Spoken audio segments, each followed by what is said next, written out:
Hard sports all plays. Hard sports all plays. Hard sports all plays. 365, we making a plays. You talking the game, get you to the days. We're high in the court, the dime in the lane. Variety topics, living the same. All presentation, sports information. Hitting the airways, taking the nation. Hard sport all plays, like working your faces. Grace at the field, so tie the laces. Hard sports all plays.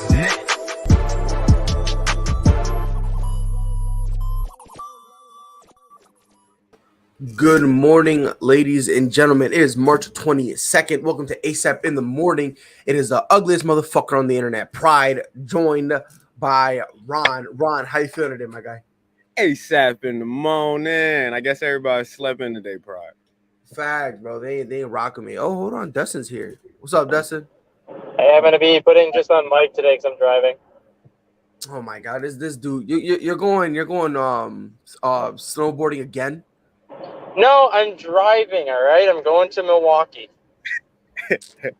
My bad. I take it back. My bad. You know, I don't even have snow. I don't even have snow to snowboard right now. If anything, it would have to be water skiing, but it's too cold for that. Can go water ski, bro.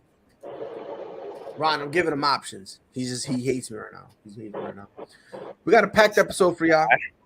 Zion, he's hurt, but is it hurting the Pelicans' chances to keep him? We'll talk about that.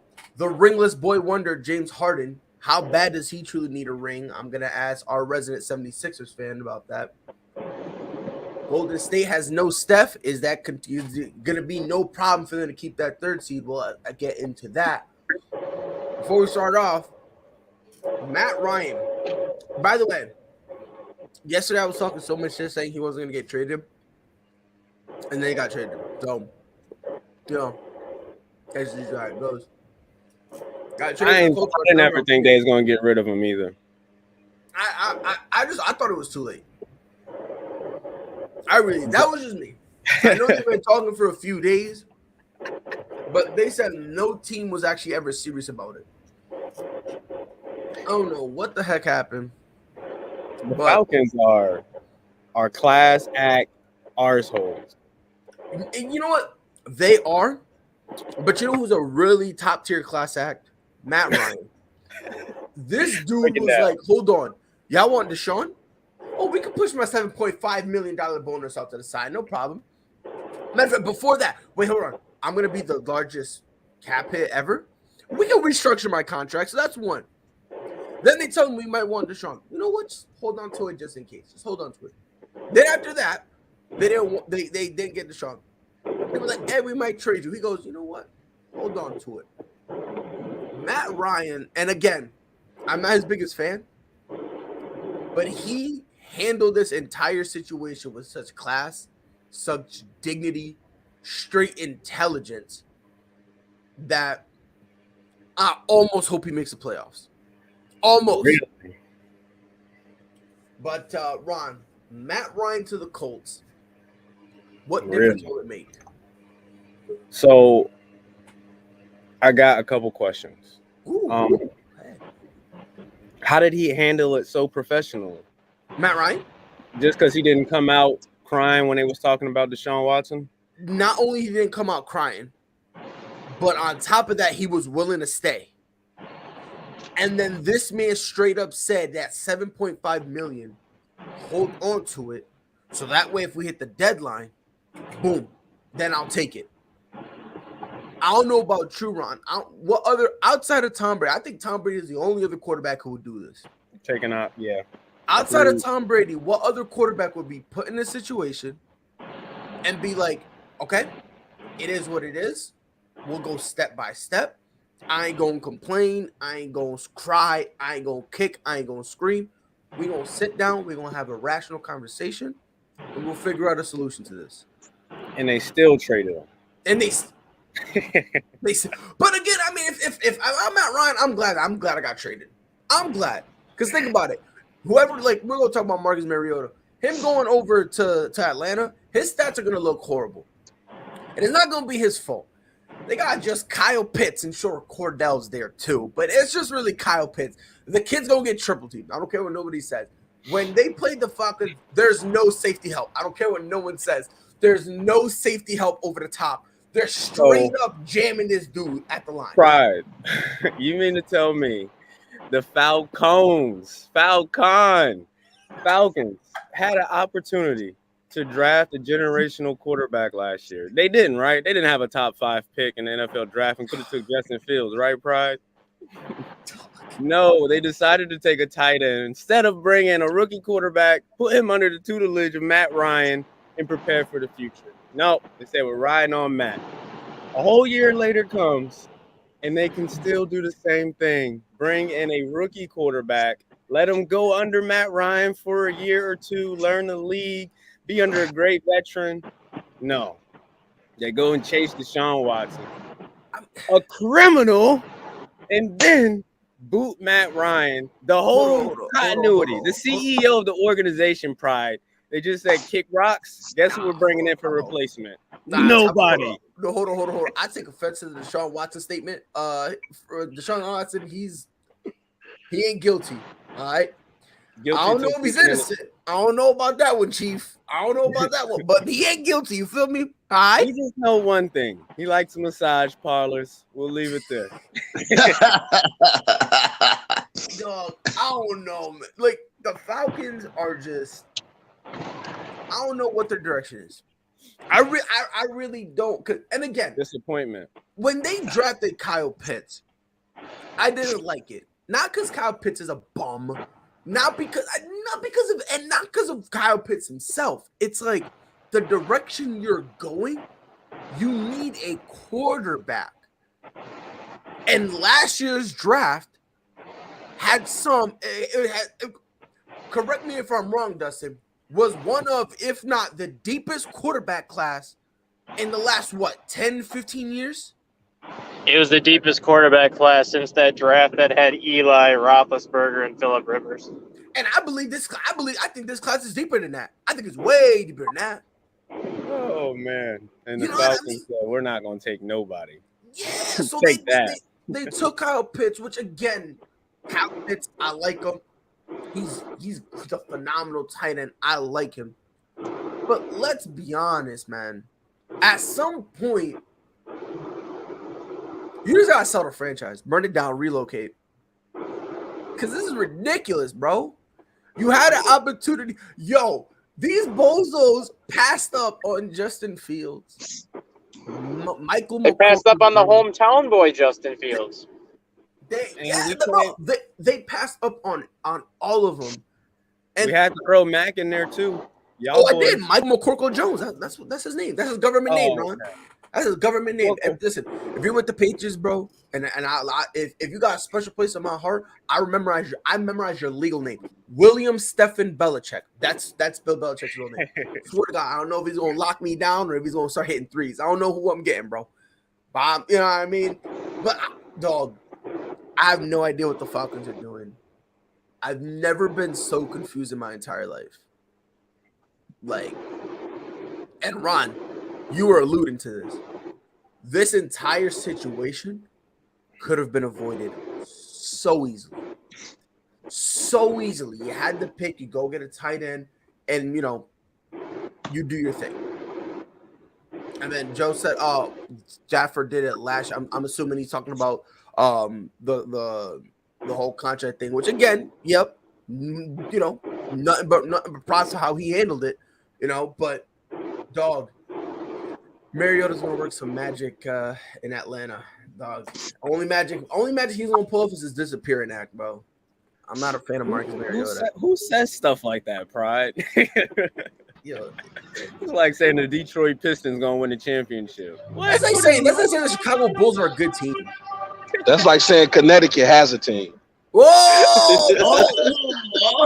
Now we gonna get into this now. Let's do it. I don't even like him anyway. I ain't even like him. Y'all had to be like that, bro. Why have Nah, it's all good, I'm just still waiting on my payment for Illinois winning. I got you. Right.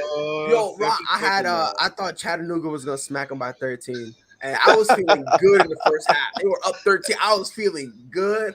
I was about to talk my talk. I was this close up. But I was like, you know what? Hold on. And all of a sudden, Illinois went on a run. I got depressed. I was like, no. Man, you should have saw me in the first half. I was like, man, I'm glad I ain't bet Dustin that steak dinner. Hey, I'm still gonna give you that steak dinner, even though you didn't take the bet, because you deserve to have that because they ended up winning another game. I don't know, they didn't win the next game. Yeah, no, they lost. They're losing. No, they lost. They lost to they're Houston. losers. Yeah, They're but losers. either way, Rob still deserves a steak dinner out of that. Much love. But Rob, I don't know if we heard anything we said, bro. The Falcons. I don't want to call them dumb, but They dumb. yeah, I'm glad you understand what I'm saying, bro. I can't believe I'm asking this question. I believe this is a legitimate question, and take the floor, whoever you want, whoever wants to go first. Who has the more successful year next year, the Falcons or the Colts? Probably the Colts.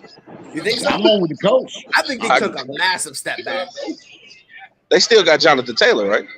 Yes. He's not Derrick Henry. But he's Jonathan Taylor. He led the league in rushing by over 500 yards. I'm saying right now, bro, he's not Derrick Henry.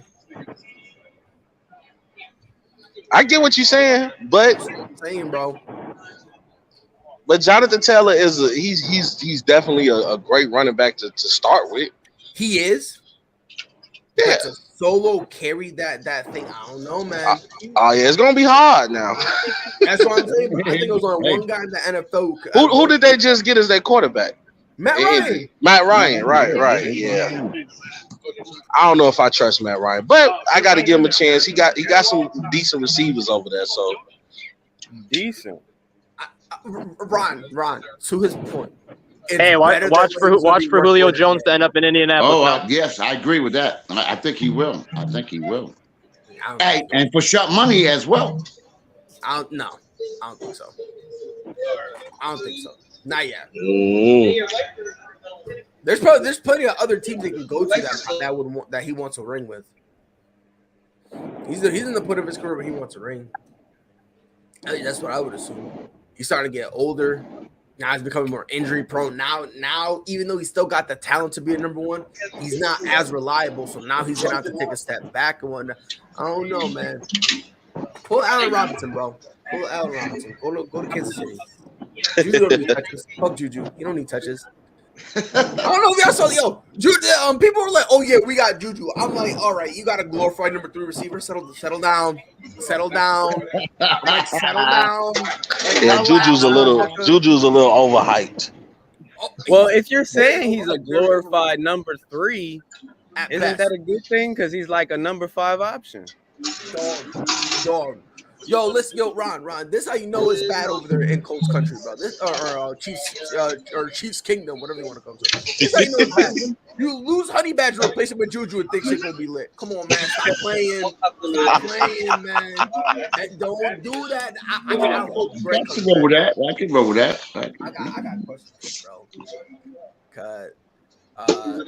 Juju might be number 4. Imagine if you're the number 4 and you lose your spot to the dude who can't even stay in the league consistently for a year. Imagine. If I'm Juju, I retire. Wow, not retiring. What? Right. Why? Fuck that. I'm supposedly in my Colt prime, and I can't beat an old Josh Gordon who's literally gonna get suspended in like 2 weeks because the dude just can't stop the drugs. Come on, good point there. Good point there, Pride. Good point there. I give you that. If you can't beat out Josh Gordon, bro, you got to look in the mirror. You got to take a long look in that mirror. I'll be honest. I think the Colts took a massive step back.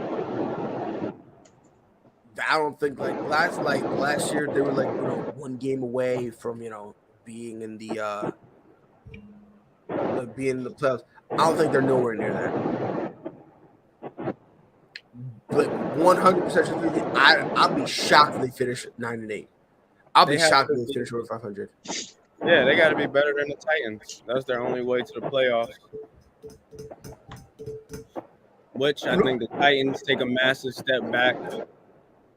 That division's probably only going to have one 10-win team. Them are the Titans. To be honest, yeah. And I got the Titans at 10. So if we had to take Matt Ryan or Tannehill. Oh, Ryan Tannehill. Really? No. Without a shadow of a doubt. This is by far the easiest. This is the easiest question in the world. Ryan Tannehill, not even close. Not even close. Mike disagrees. Not even close. Hey, Ron, me and Pride go at it all the time, man. We all disagree, man. That's okay though. No, it's just I'm taking the younger guy. I'm taking the guy who's more mobile. So just in case I need to pull him out.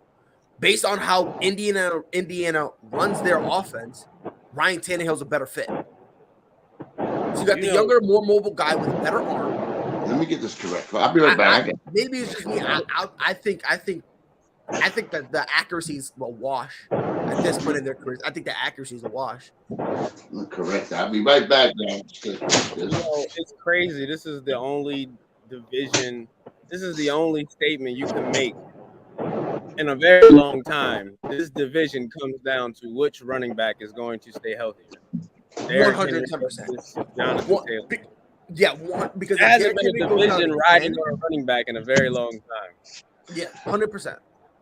Like this is the first time that it's usually it's the best quarterback wins the division. It's the best running back is gonna win the division. Because if Derrick Henry gets hurt, the Colts kind of have a chance. I don't know, man. I think they took a massive step back. They should have kept Carson. I will say that to my dying days, bro. They should have kept Carson Wentz. He was tired of it. But I don't know why, bro. Like the two knocks they had on him, he fixed it. He wasn't a bad turnover machine, right? And all those superhero plays he always wanted to do, he cut back on them. You know, they fixed the two mistakes that they didn't like, and I think he did great. I don't know if I'll say great, but I think he did solid in that role. Of course, it's coming out that man don't listen. Wasn't listening. Being a headache. Yeah, they say that, but every time I see him, he's not doing what he did with the Eagles. Very true. You know, see what I'm saying? So it's like, yeah, they say he don't listen, but it's like, are you sure about that? Because he's had the rumors of the same thing in Philly, and it was just him always holding onto the ball too long to fling it, to throw a pick. He didn't do that this year. Bro, matter of fact, so I trust Matt Ryan with the keys to the Mercedes more than Carson Wentz. Smoking. Matter of fact, if you trust Matt Ryan with the keys to the Mercedes, no problem. Go ahead, he can keep it. Me, I gifted Carson a Carson Wentz wrapped Tesla, bro. Carson is gonna crash the car. No, he's not. He ain't gonna crash the car. Yeah. If he crashed the car, Matt Ryan runs out the gas in the middle of nowhere and his phone dies. So both cars are useless. What are we doing? That's very true. So at this point, both cars are useless. What are we doing? Carson Wentz is gonna do 100 in the 40, and Matt Ryan's gonna get lost in the middle of nowhere. And who you gonna have more fun with? Carson. I don't want to hear nothing, Ron. I don't want to hear it. Dustin, what should be the realistic NCAA March Madness on DirecTV Stream. Realistic Catch expectation every game. for Matt Ryan to the Colts? Realistic. I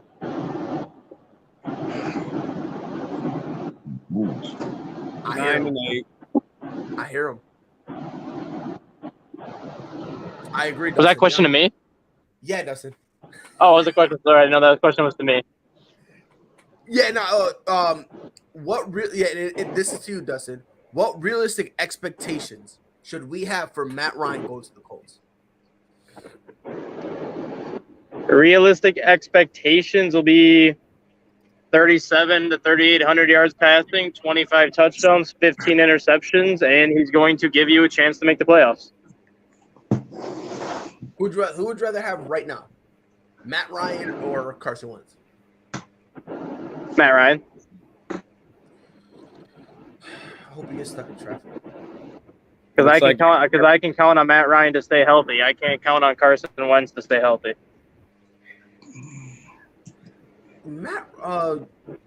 Carson Wentz remained relatively healthy. DirecTV streak. He played like what? Finished last year. Yeah. Doesn't that count for something? It does, but look at his career. Matt Ryan has barely missed any games in his career versus Carson Wentz has more than a year of missed game action. He's almost got 2 years of missed game action, and he's only been in the league now for 7 years. Matt Ryan's missed like a total of 10 games in 14 years? Yeah.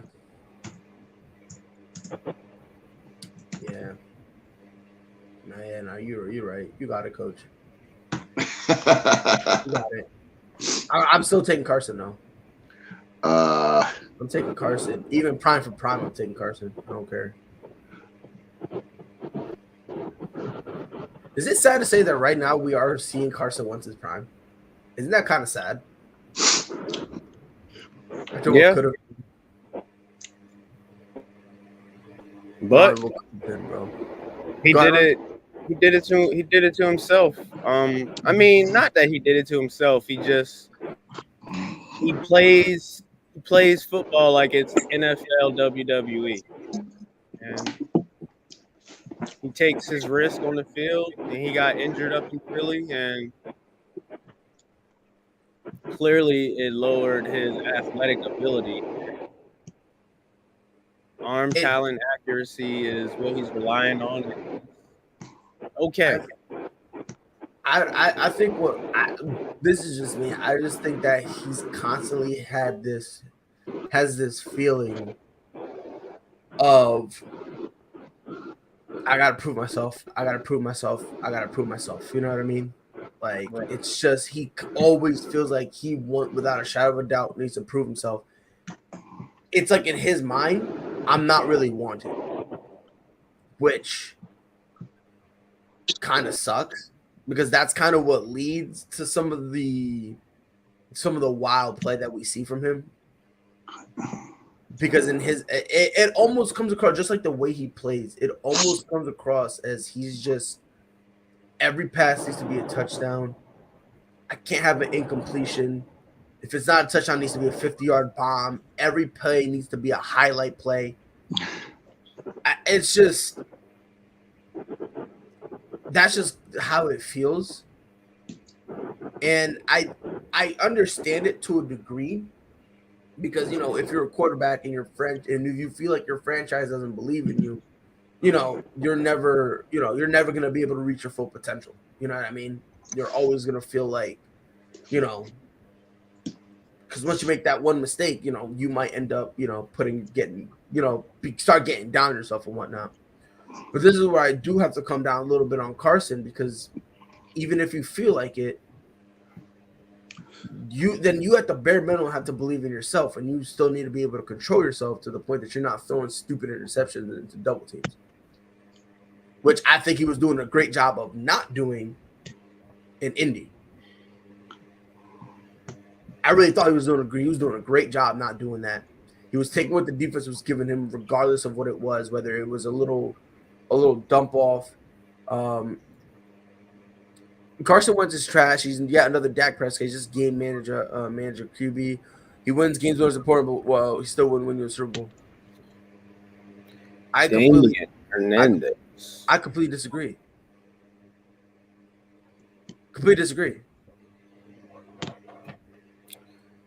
His MVP year when he got hurt, he was playing phenomenal. Yes. And if he even healthy, he would have brought them to the Super Bowl and they still would have won. The amazing part is we get to see who's better this year, Carson Wentz or Matt Ryan, because he has no excuses up in Washington. He has a great young defense, got some great weapons around him. He got some nice weapons around him. So he should at least be better. He should be better than the Cowboys this year. Cowboys are going downhill, and the football team's going uphill.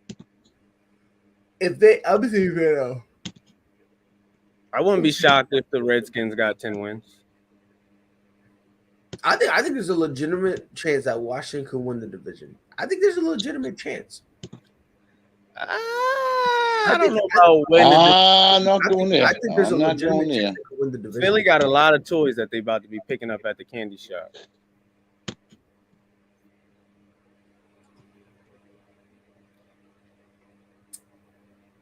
I'm trying to. I don't. Yo, fellas, I mean, Carson Wentz threw for 3,563 yards, 27 TDs, 7 interceptions. Doesn't that say something? With a run-focused football team. Yeah. That's what I'm saying, bro. Like, he's not a bum. He's not trash.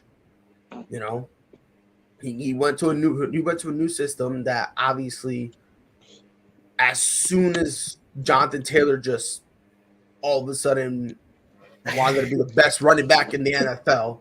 Yeah, he broke out. He definitely broke out. He decided to, Pride, you're talking me into Carson, man. I'm telling. Listen, I just moved the Washington football team up to 11 wins this year. All right, let's keep going. Let's keep it going. Let's bring Right. I was at 9 to 10. Now I'm at 11. Why not? Because let's be honest, Ron. Who's better, Carson or Taylor Heineke? Carson. Yeah, that's easy. That's good. I like Taylor Heineke. I like him, but Carson's better. You have a great defense. Who, when they lost their best player, got better. How you do that, I don't know. But hey, God bless him. Now with Chase Young coming back, it's gonna be solid. He's got a nice receiving core, obviously led by Terry McLaurin. Okay, you got respectable tight ends. You got a good running game. The offensive line, has its moments.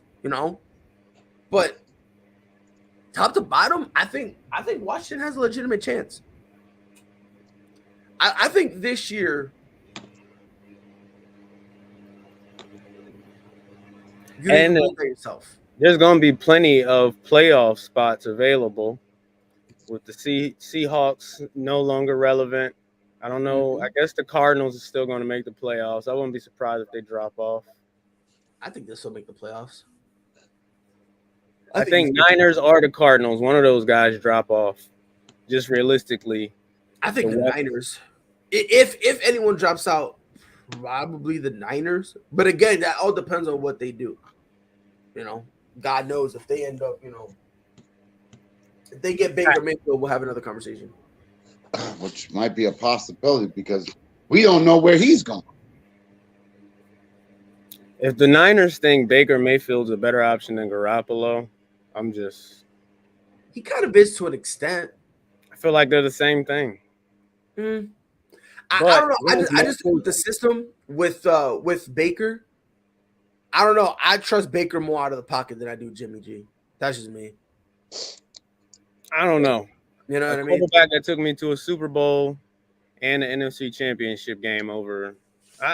We'll see. No, I get it. But the thing is like they don't want Jimmy anymore. Jimmy don't want to be there anymore. Right. So, you know what I mean? So I think so that's kind of where I'm coming. Like, if they both don't want to be with each other, go your separate ways. And wherever you end up going, have at it. Have fun at your destination.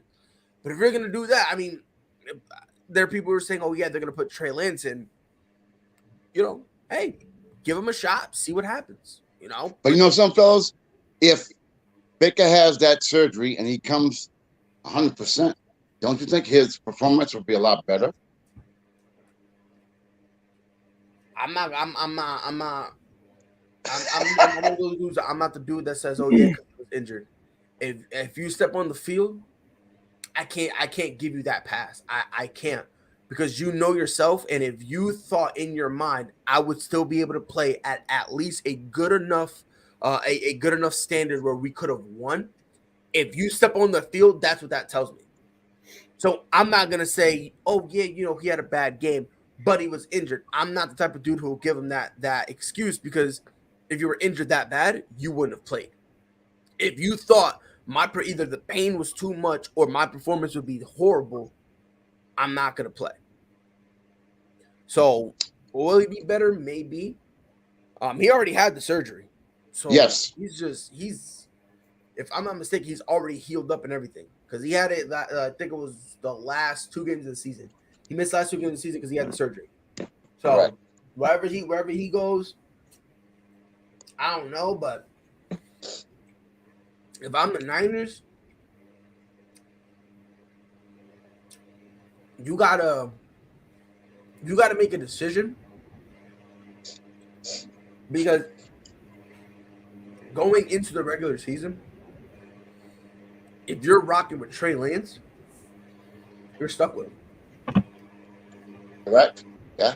So if he's playing Now, that, fellas, what I've been hearing is his best move, because wherever he goes, he's gonna have to fight for that starting spot. Wherever he goes, I'm hearing the Giants might be his best move.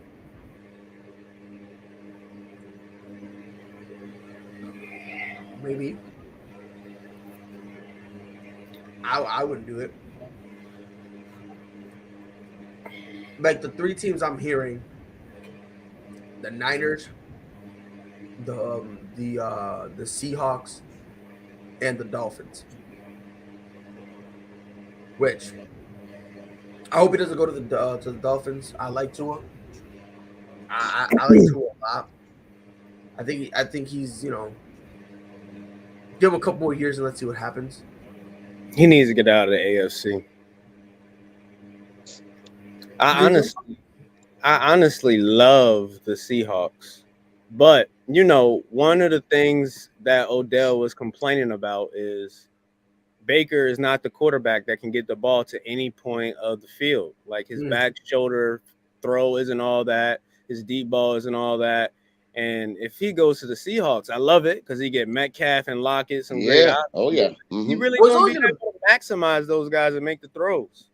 Well, here's the thing: he's only probably gonna only have DK because if the Browns trade him, they're probably gonna go for Lockett. But I'm be honest, bro. Listen. Amari Cooper is your best receiver. You're fucked. We already seen this movie with the Raiders. Then we saw the sequel. Not with Deshaun. Deshaun elevates Amari. Unlike that, negatory. Deshaun unlocks Amari. Negatory. And if we bring Lockett over to Deshaun too, we have a problem. Listen, bro. This is a lock with no key. This is a maze with no prize. A labyrinth with no exit. Amari is what he is. I don't care what lock it is, bro. It could be a key. Bro, Ron, it don't matter, bro. It could be a lock and key. Guess what? The key's going. It could be a combination. Amari's so much of a weirdo that the combination changes every single attempt. So you'll never know what it is. Amari is what he is. He's a glorified number 2. He's a glorified number 2 that got overpaid, went to Dallas, and all these bozos who pretend to know football was like, oh man, he got paid. Oh wow, he's in Dallas. He has to be a number 1. Can we change it? Can we change it from glorified number 2 to overhyped number 1? He's not a number 1 though. That's the problem. This will be the best quarterback he's had. And I'm gonna put it to I'm not a big Amari fan either. You know that. Oh yeah, 100%. I'm gonna put it to you this way, bro. I'm gonna put it. Don't you feel like Deshaun unlocks Amari, Chris? I don't know if he unlocks him, but I think he's the best quarterback Amari's played with. So I think Amari could do better. But I'm not a big Cooper fan either. I think like you said, he's a glorified number 2. So he is. That's not a bad thing. Unless coming out of college, was he glorified? You need that number 2. 24 million price tag. I get it. You need that number 2. Coming out of college, was he glorified? Yes. What? Yes. Dude's been overhyped his entire career. When he was with the Raiders, they pushed him as this kid could potentially be the greatest wide receiver in the history of the Raiders. Then the bozo couldn't catch a ball. Wow. I'm just saying, bro. Listen. Hey, you always keep it real. I'm good with that. I don't agree, but he's not a number 1. Period. He's not a number 1. That's it. That's is he getting paid like a number 1? Unfortunately, he is. So I guess what? If they're willing to pay him number 1 money, then I guess he's number 1. Top 5 quarterback. Dak is getting paid like a top 5 quarterback. Is he a top 5 quarterback? Thank you for coming to my TED Talk. That's what I'm saying. It don't matter what you get paid. It don't matter. It matters to the team who's paying you. No, but I'm talking about in terms of your placement and how good you are. That doesn't always translate. Christian Kirk is getting paid top 3 wide receiver money. Is he a top 3 receiver? Not even close. No. Dude wasn't even a top 3 receiver on his own team when he was with Arizona. Dude barely was the 3rd option. Barely. Who y'all talking about? I'm talking about how Amari's overrated. And he's really just a number 2 at best. Oh yeah, I agree. Thank you. As long, I'm looking at facts, pride, and you know something? I gotta give away my pride because I'm looking at his stats, and you were right.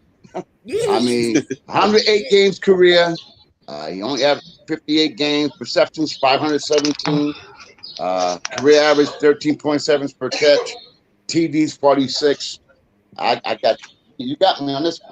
You got me. How many years has Amari been in the league? 5. Who? Amari's only been in for 5 years. No, longer than that. Yeah. Like 7. Yeah. Yeah, 7. I ain't got it. Oh, yeah. I gotta look it up. Yeah. So this year, honestly, is probably like his pride. He's not 30 yet. Was he 20, 28? I think we can see another level of Amari. If another receiver is there. 4 years with Dallas, 4 years with Oakland. That's what it says here. He lost me been in the league for a whole decade. Amari lost me when he was taking himself out of plays at the end of a game because he was mad because the cornerback was covering. Oh yeah, when they playing the Patriots? Yeah, Stephon Gilmore had this man locked up. Yeah, Gilmore was on one. He was on him. Yeah, I agree with that, yeah. Will you see at the end of the game the man that put on the coat? Oh man! And my thing is, I understand. Sometimes you being a great receiver, you're gonna get locked up, right? Yeah. We've seen Jalen Ramsey lock up DeAndre Hopkins, but you want to know what separates y'all? You know what separates those guys? When you get locked up, you're still pushing. Yeah, they don't give up. You're still going. Amari Cooper gets locked up one time, and he's just like, I don't want to play no more. I need a safe space. I'm a diamond. Yo, but fam, it was 2 years. He only played. 1 year he played 9 games. 1 year he played 6. That might have an effect on his numbers as well. No, but you also got to look at the costly drops he's had with Dallas. Like he was bought in to be like their savior. And that's what they drafted him. When you're saying that 9 and 6, he didn't play one season, 9 games under season 6. He was traded. So he spent 9 games with the Raiders, with Dallas, and 6 with Oakland, and then his final 6 games with Dallas. So he didn't. Correct. I think he only missed 1 game. Yeah, and I think that game he missed was because of the trade. I don't think he was hurt. I think it was the actual trade. Yeah, I think he had to clear. He had to get cleared and all that stuff. Yeah, you're right. So that was the only game he missed. Outside of that. But see, with Amari though, my problem with him, it's like sometimes it's like his hands are butterfingers, man. It's like catch the ball, bro. Sometimes.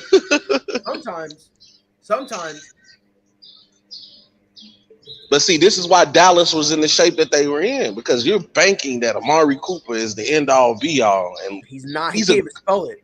He's a glorified number 2, number 3 on most days.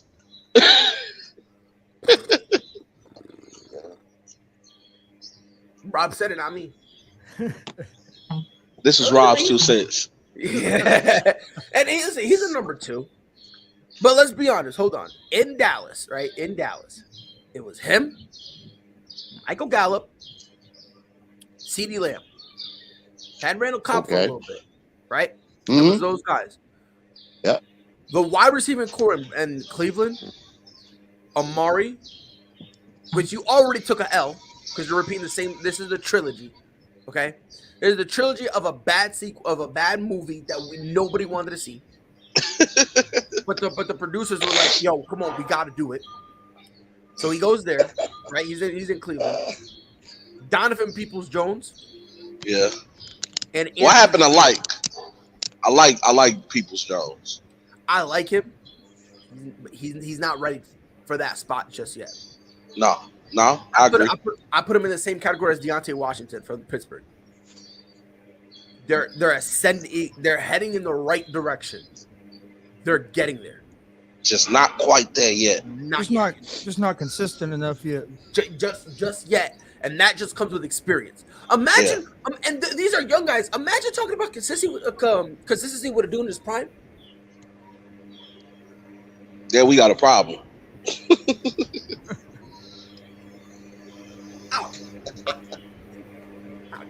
But I will say, because Cleveland just got Deshaun, right?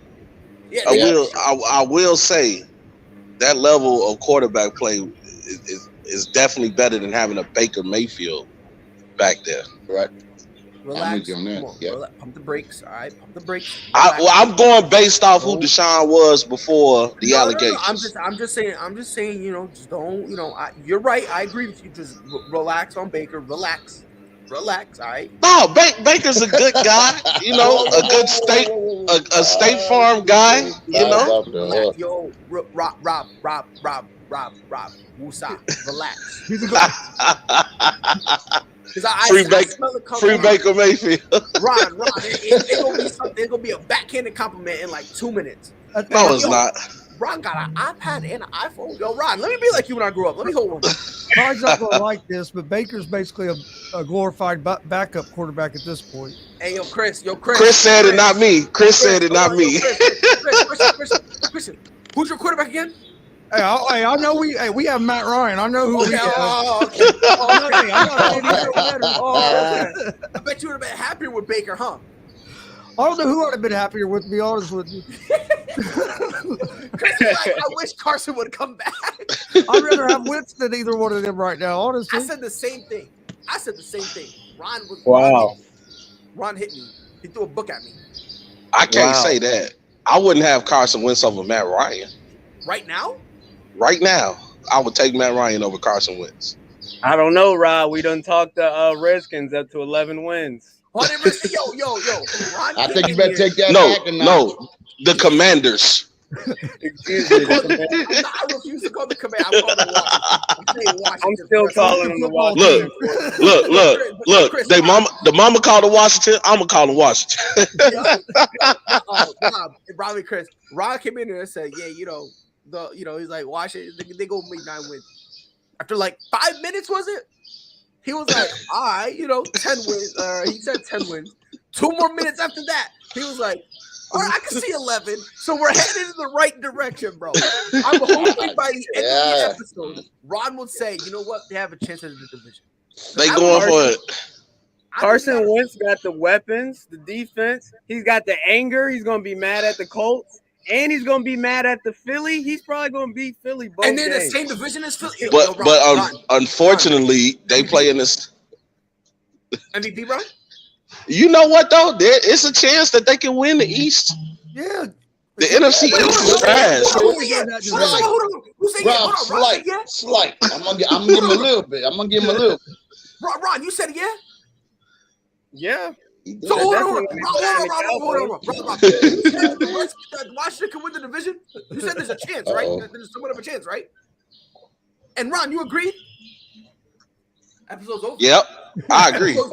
This is what I'm here for. This is what I'm here for, bro. See? Hot take. Hot take. I didn't understand why the Colts was in such a hurry to get rid of Wentz. He didn't play that bad last season. I know they looked terrible the last 2 games, but that wasn't all him. But it was mostly him. And the offensive line played terrible. Rob, it was everybody. I'm sorry, bro. I'm Jonathan Taylor.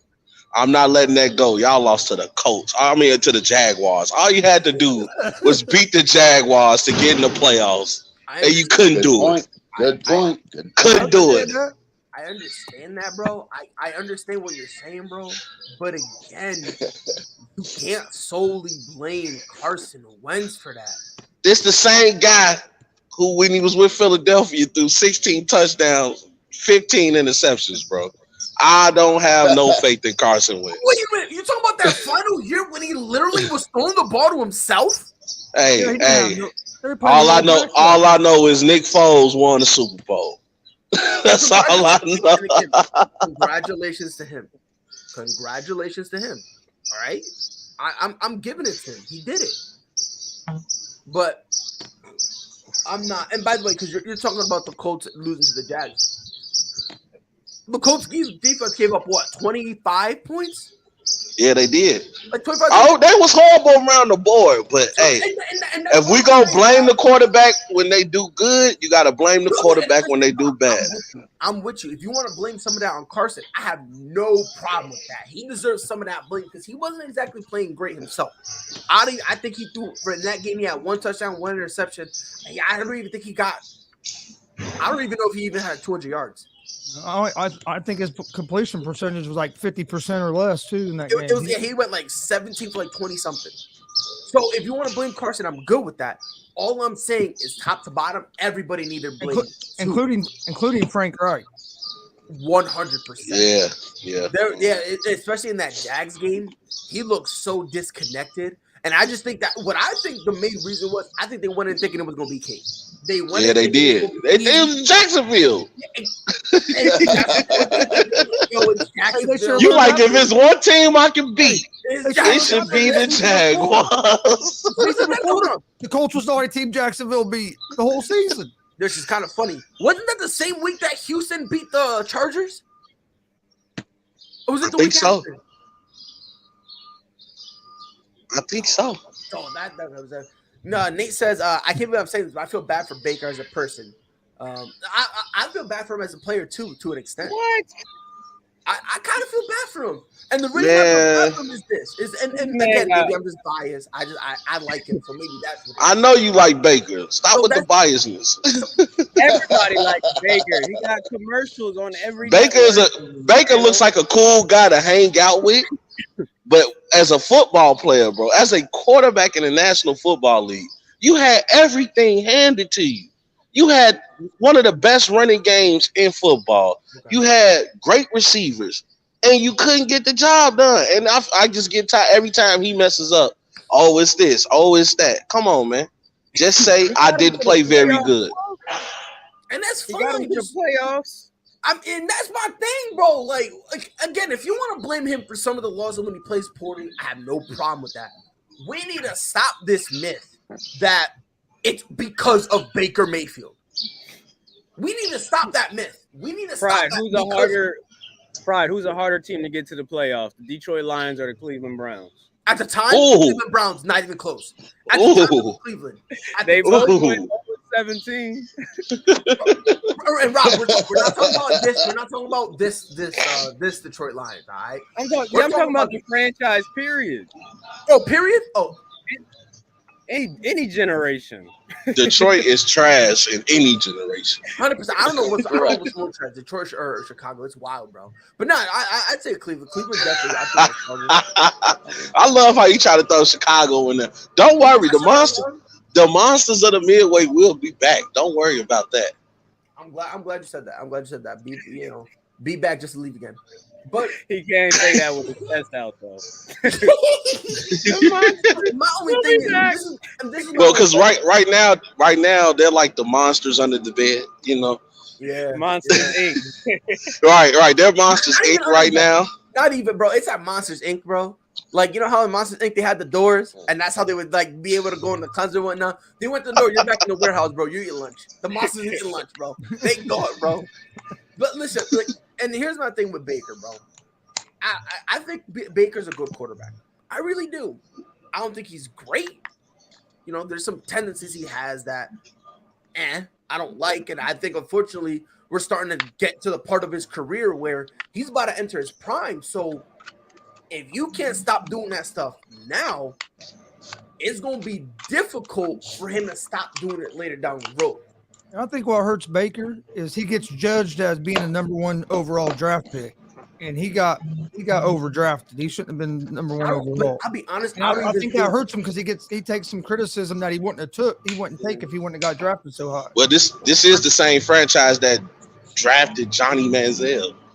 And that's what I'm saying. I think a lot of it comes with the fact that it's Cleveland. Yeah, that's true too. But listen, love him or hate him, he's been the best quarterback in God knows how long. Oh, I agree with that. Love him or hate him, he's the best, and it's not even close. Well, how long did they went without having a winning season? Longer than Chicago. Hey, his claim to fame is beating Pittsburgh in the playoffs. Which, I mean, not bad. Let's be honest, it's not bad. I mean, what? I mean, you see what I'm saying? Like, what other young quarterback could you have put in that position and they do the same? See what I'm saying? Yeah. So that's why for me it's like definitely not anybody from Connecticut. Oh my gosh, the shade. I had to because he been throwing little Chicago remarks in there all day. There's no sun out today. It's all shade. Let me just check one thing real quick because. Oh, okay. Sorry, I can't hear you from down there, bro. I can't hear you from the 5th seed. Say again. You gotta speak a little louder. Say again. That means we're ready to transition to NBA. Oh yes, Lord. Let's talk basketball. Are y'all ready for that? Oh yeah, we got a W last night. Hey, I was right about Aspinall.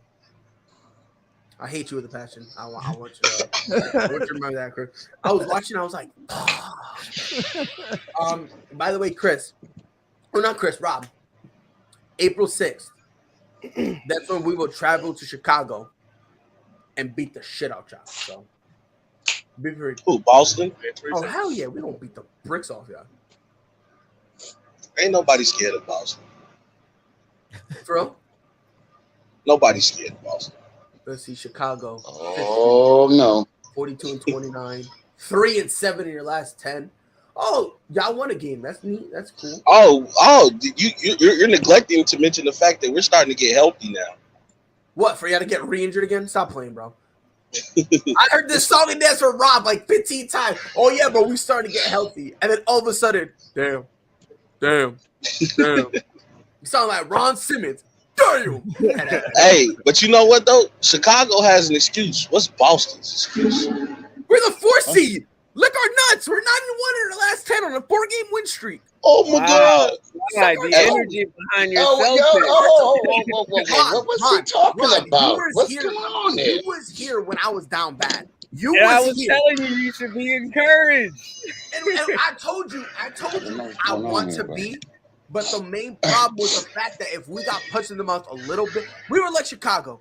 We were just like, and we get punched in the mouth one time, and we're like, oh my God, no. That was our problem. I don't know what happened. You hear him, Rob. He sound like he got the best team in the NBA. I'm telling you, whoa. Hold on now. I've been consistent with this. Us getting to the second round is my NBA Finals. I've been consistent with it. Listen. Y'all not getting out the first round. I think we can. Because you want to know why? Because guess who we played in the first round of the playoffs? I hope it's us. Oh yes, Lord. And guess what? Hey, Boston in 3. What up? Hey, I was about to say that's a clean sweep. Facts.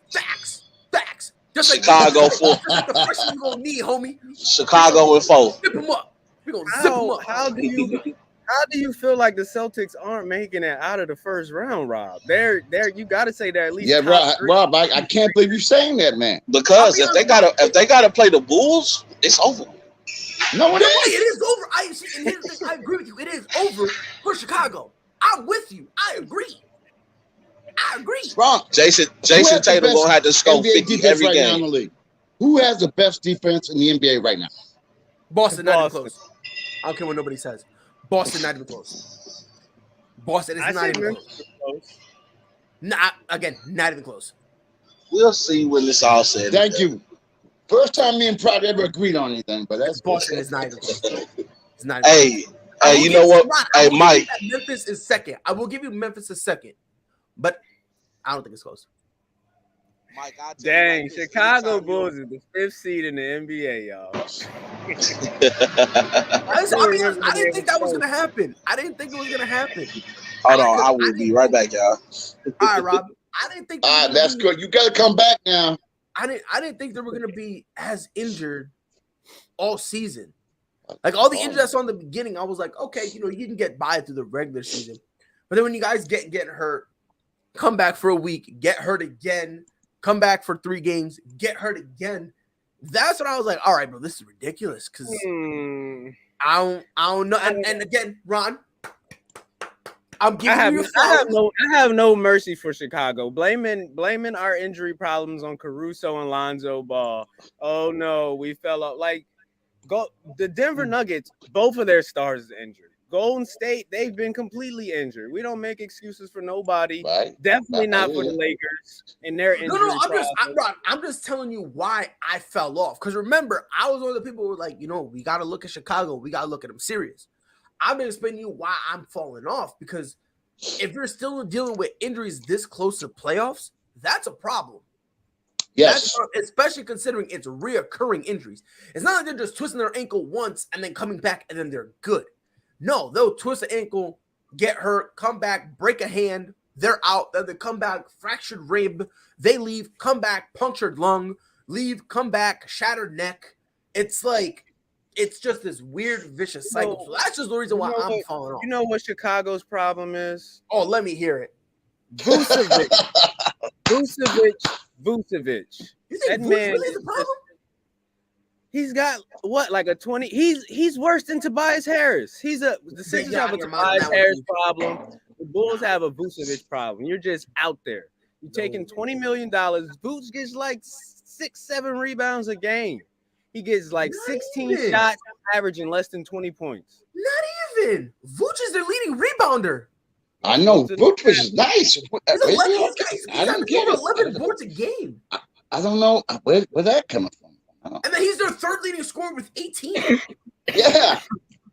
I don't get that one. I can't believe y'all loving Vucevic right now. He does have 11 rebounds. He can extend the defense. He can shoot. At 11.5. Oh, come on, man. Yeah, and here's my thing, Rob. And here's my thing, Ron. With his contract, I think he's making what, 20? It's like 20, almost 21 million. Something like that. If you want to say he's slightly overpaid, fine. I don't even think he's overpaid that much. I only think it's like by a couple million. Rob is back. Rob, for some reason, Ron said that Chicago's biggest problem is Vucevic. Do you agree? He's a Tobias Harris.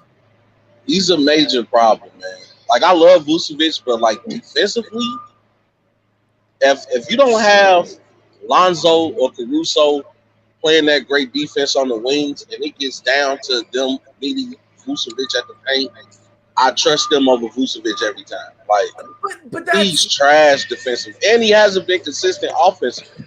He's not. He hasn't. Y'all dogging my boy, man. He's not as bad as y'all say. He's not. Can somebody Google interior paint scoring against Chicago? Like, he's getting. This is why they went to go get Tristan Thompson. I understand. Well, the reason we went to get, because again, Vuce is the only size you have. Exactly. But Vucevic is not. So you're saying he's a stopper defensively?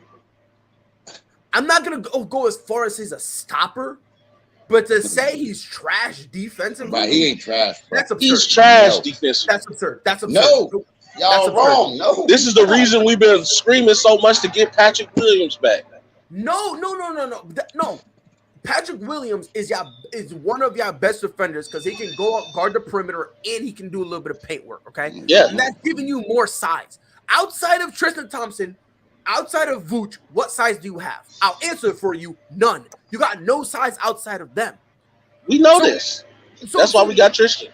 Right. So what I'm saying is, don't say y'all got Tristan Thompson because Vooch is bad. That's not why. Y'all got him. Bro, let me tell you something. When it comes to playing, I'm gonna let you say, and I'm gonna come back. Go ahead. When it comes to playing the premier bigs in the league, just look at when we play Philly. Look at when we play Miami. Bam and Joel Embiid kill Vucevic every time. But that's two different. That's two different situations. And it doesn't matter. He can't stop the nimble bigs, and he can't stop the big bigs. No, but hold on. Vooch is not a premier big man though. He only 6'10". So it's unfair to go be like, oh yeah, you can't stop Embiid. Because let's be honest, very few guys can stop Embiid. And two, when you saying Bam is not a 5. He's a 4. Correct. Yep. Like we need to be honest, bro. Like me and Pride on point today. Does he play the 5? Does he play the 5? Okay, Okay, bet. I'm glad you said that. James Harden plays the guard. He plays the point guard. Does that make him a point guard? He is a point guard. He's a two guard. He's a point guard. He's a two guard. He's just a big point guard. He's a two guard. He's a two guard. Who y'all talking about? When they was on Brooklyn, who was the point guard for Brooklyn when he played with Brooklyn? Just because you play that position doesn't mean that's what you are. I didn't know y'all talking about. He's been playing point guard for the past couple of years now. And that doesn't mean you're a point guard if you play that position. If you play point guard, to me, you're a point guard. I'm glad you said that. Fine. So there have been times that Patrick Beverly has went out there and played the three. Does that mean you're a small forward? When has Patrick Beverly played the three? When he was in the Clippers. Come on, Rob. Come on. No, then that means they just had a 3-guard set. Be quicker than that. Come on. That just means they had a 3-guard set, brother. Hey, Ron, what Bry's trying to tell you is that he's not the small forward. It doesn't matter how many guards you have out there. It doesn't matter. How so many do you consider Vucevic a center? Yes. I think he's a center. I think he is. Because I know Mike was about to argue his size. The size and his style of play is. Yeah, you were saying he's only 6'10". Correct. Hey, 18 points a game, 11.4 rebounds per game, 3.3 assists per game. That's not bad, man. You can't say he's. If you're getting 18 points and then the opposing center is getting 18 points, what good are you doing? It is. You gotta look outside. But look who you got on your team. At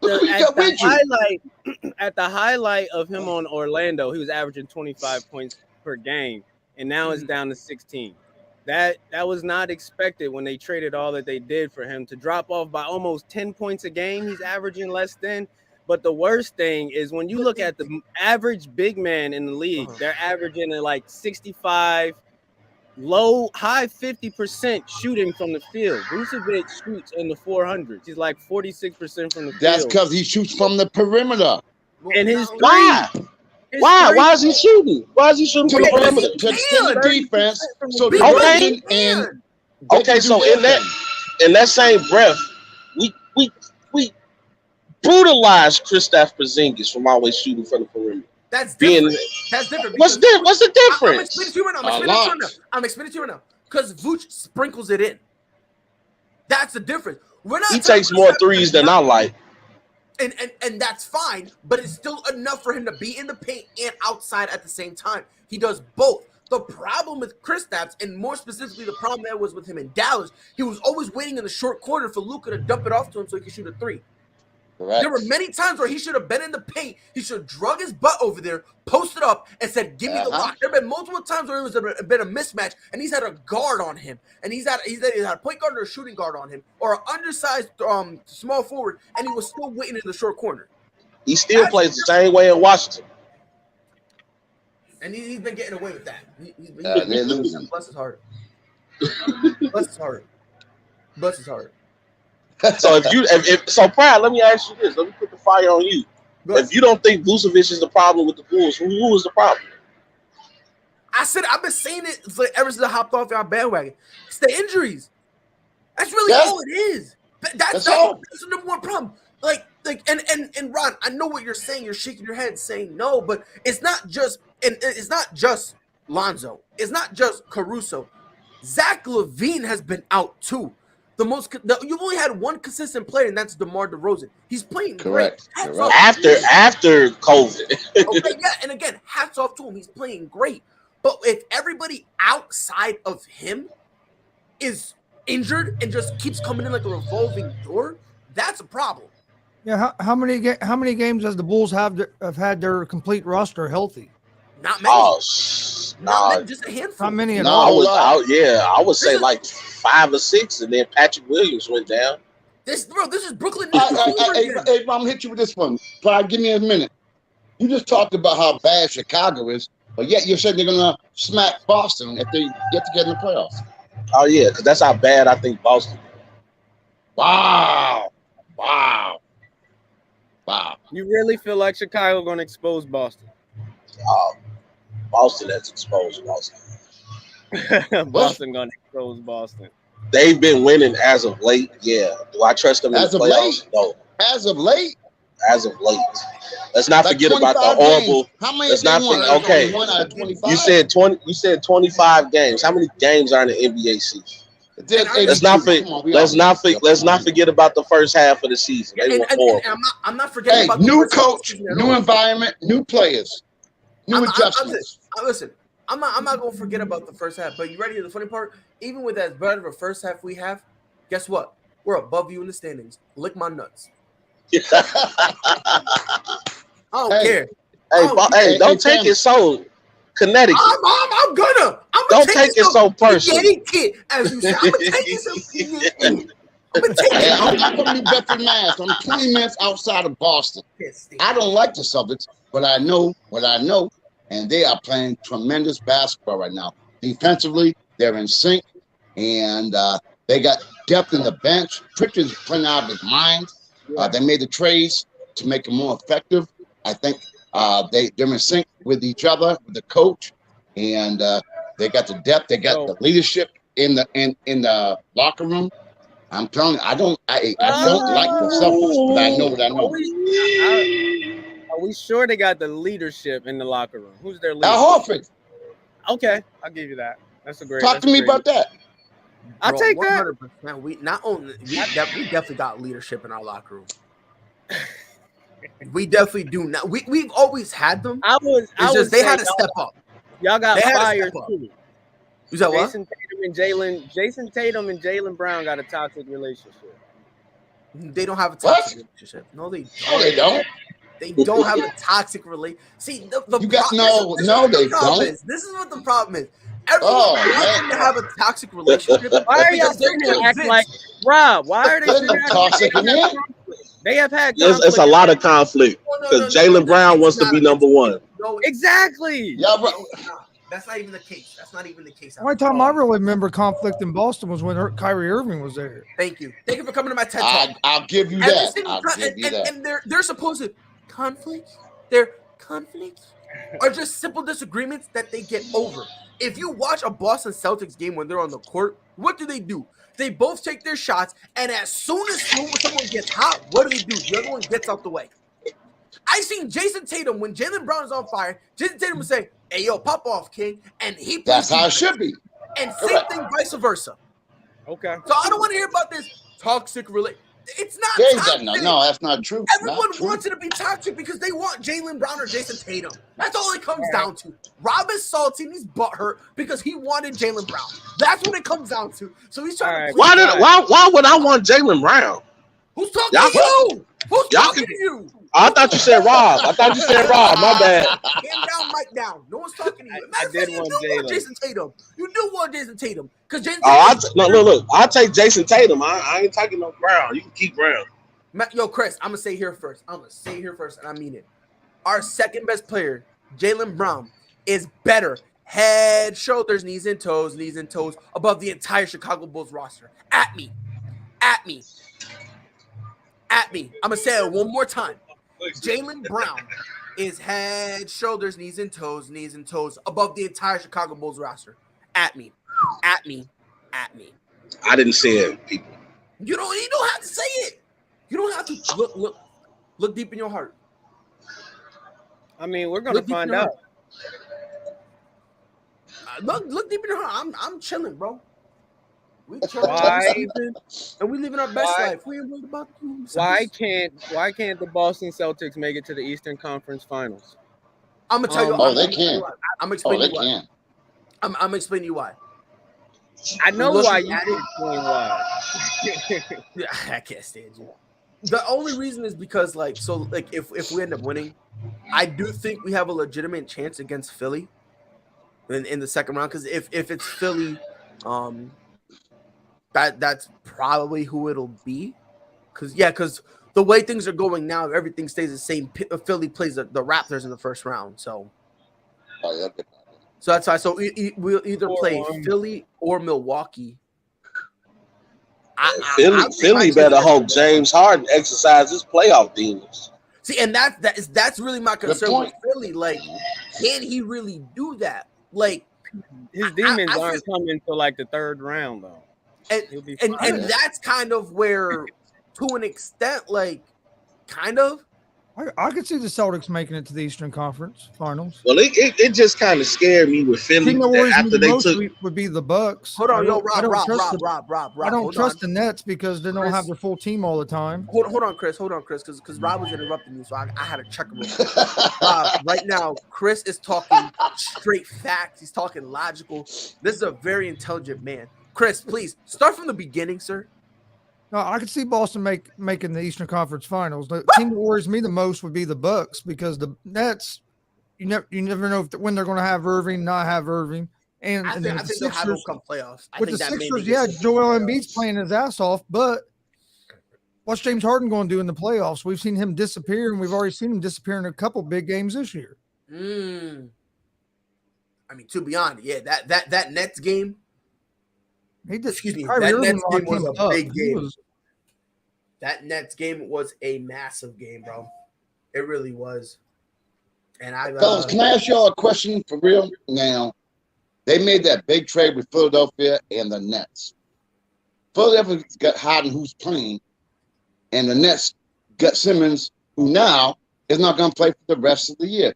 So, did they make that move for this year, or did they make that move for future years? Because I would have thought if you're going to pay this man all that money, you would have checked out his physical ability.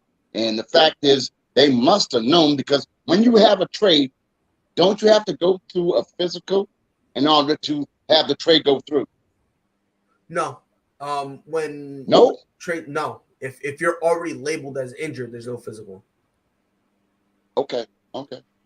As long as you're traded. I still think the receiving team doctors, have their protocols and whatnot. Yeah, no, they do. They do. What they basically do, they give you an examination to basically determine like what kind of injury is this? Meaning, is your career over, or is this not worse? Yeah, that's basically all they do. Telling you it is. Right, that's basically what it is. Basically, them saying, in terms of what you're injured, what is injured. They basically have a conversation. Then they kind of do some X-rays and MRIs and stuff like that to get a better picture of it, to see whether or not it's unsolvable or unfixable or whatever. So basically, if a dude breaks his back and you try to trade him, and then the team doctors look at him and they see that's a broken back, they'll say no. That's my point exactly. So you need to tell me the Nets took him without knowing his injury. I don't think so. No, they know his injuries. They know what's going on with his back, and they know about the mental thing, and they're basically just telling him, take your time. He's coming back for the playoffs. They said no, he's done. For the regular season. Epidermal, he's all done. Yeah, for the regular season. Okay. Yeah. Yeah, okay. He's done for the regular season, which wouldn't make sense because you might as well have him play a couple, but hey, teach their own. But I mean, I don't blame him. I wouldn't. If you want to get rid of James Harden, shit, you'll take anything for him. Well, with the other players they got getting. I was gonna say you got Andre. Good move, great move. I agree with that. And never mind Seth Curry, who's been balling out of his mind. He's been filling in that guard. Yeah, he's nice. Yeah. So I just think in culmination of everything, I think they're fine. Like, what is this? Oh, 22? Jesus Christ. I think the Celtics run comes down to a debate I've been having. Is Jason Tatum a top 5 player? And he has the opportunity to prove if he's in that top 5. Can Jason Tatum be better than Giannis in the playoff series? Embiid, Kevin Durant. When it comes down. Nothing. I think last year we saw he's guaranteed to win one game. We stole a game from Brooklyn. Right. So so we have to say he's at least 2. He played out of his mind that game. And Marcus Smart and Jaylen Brown get y'all 3 and 4. I say yes. Jaylen Brown gotta have a big game, and Marcus Smart gotta have a big game. Then I don't think Marcus Smart has to have a big game. I don't think so. I really don't. Out of the 7, he has to have 1. No, I don't think so. Derek Fisher-esque moment. No, well, I think he'll have a stretch where he usually does this all the time. Where like there like occasionally there'll be a stretch You guys where have he this makes like 4 buckets by I gave himself. it to him. Okay, It'll be let me like see. 4 or 5 possessions in a row where he's kind of just hooping, right? The Celtics. Fellas, I can I just- say one thing? I just Can I say think one we thing? I gotta don't mean get to Time interrupt. Lord Can I say one involved. thing? Most teams that have won NBA championships, if you look back, I know I'm old as dirt, but hey, if you look at all the NBA championship teams, they have that thug. Celtics have that thug. They got Marcus Smart. You look at Golden State, they got Green. I'm gonna keep going on. Those players out Detroit, Rodman. I can go on and on and on. So they need that type of player to give them that heart. The Bucks had one last year that helped them win. Tucker. What was his name? Yep, and he went down Tucker. to Miami. Right. That if you look back, even Pride, look back. Every team has that guy, that thug that's gonna bring The Sixers, the heat. the That's Sixers gonna. don't got one, and the Nets don't got one. That's my point. Boston and Miami, we might have to start. They got Hey. the thugs. Hey, Miami got Jimmy Butler. we got Tristan Y'all know Thompson. about Jimmy Butler, right? He said Tristan. We got Tristan. Remember he threw the ball at Draymond. Tristan got 25 kids right now. He ain't trying to. Hey, I just had to laugh at that. Yeah, he got a Kardashian problem. He got a little bit more than that, but that, hey, he got his money though. He got paid, so hey, thanks to LeBron, but he got his money. I want Chicago. I really do, bro. So We want Boston. Now what? Now what? At me, Pride. At me, Pride. And we gonna go live every game. You not. Oh, you're gonna be scared. You're gonna be no. We going live every game. I'm gonna say this right now. Oh, I hit up. I want to be part of that live show. I was hitting up. I want to be there. I want to be there. Hell yeah. I was like, Coach, what do you need from me? He was like, bro, I don't know, man. He was like, I gotta get these kids together. I said, bet. I hit up Brad Stevens. I was like, what do you want? He's like, we want the easiest series in the Eastern Conference. We want the Chicago Bulls. We want the easiest 4-game sweep in the history of the NBA. Chicago. He said we want the easiest. He said we want the easiest series in the playoffs. Then he was like, too bad we can't play ourselves. I said easily. So I was like, for real? That's what he told me. So I hung up. I called Adam Silver. I was like, yo, hey, dog, how you feeling, bro? He was all fit, chilling. I got a hair. I'm getting a haircut. I was like, all right, you bullshitting. All right, you got time to talk. So we was bullshitting. Like, what do you mean? Like for the Boston Celtics, we want the easiest 4-game sweep in the history of the NBA. He was like, you realize you can't play yourself, right? Like, Rob, that was 2 times you did that joke, and no one laughed either time. Y'all two gonna be great. You two are gonna be great. I was like, we want the easiest 4-game sweep. He was like, yo, I'm watching. I said easier. He's like, you want the Knicks? I said easier. He was like, well, you can't want Indy. They're eliminated. I said easier. He's like, you want the Lakers? I said easier. He was like, we got Chicago for you. And Adam Silver is making it work. And after that, I hit up DeMar. I said, hey, yo, DeMar, do me a favor, bro. Keep your side of the deal, bro. Be in 4th or 5th. I don't care. Because you come into Boston and we're going to boo you out and you're going to start crying. And, oh, I don't want to go. And you're like, oh, you're playing more. Got it, bro. We want the easiest sweep in the Eastern Conference. We want the Chicago Bulls. You better. I think you banking on the fact that you got a leprechaun for a logo, so you think you're gonna get lucky. No. You want to know what I'm betting on? You want to know what I'm betting on? The fact that you guys are gonna act just like your mascot, a bull. Because if y'all ever notice, the Bulls are so dumb. They run around and they always end up where? Exactly where the gate is, so they get locked up in a confined space. That's what Bulls do every single time. If you don't believe me, go look it up. Every single time they run wild and people seem scared. And all of a sudden, you put them in that space and no one cares. All of a sudden, and they're trying to kick and scream and one. And guess what? No one cares. Let me ask you a question. How many people ride bulls for fun? When's the last time you see someone ride a leprechaun? Thank you for coming to my TED Talk, bro. Hey, no comeback there, bro. Ain't no comeback there. Yo. Oh, shit. Hey, Pride, I really started thinking something seriously wrong with you.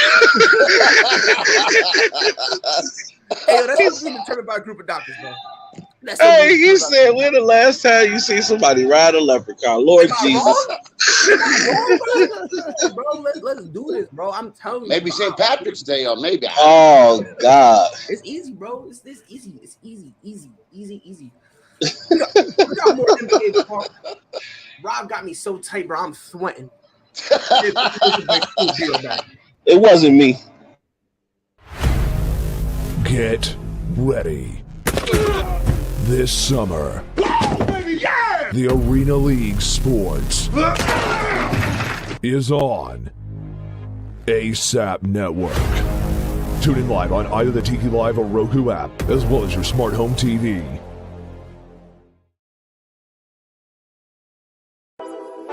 Whole sports all plays.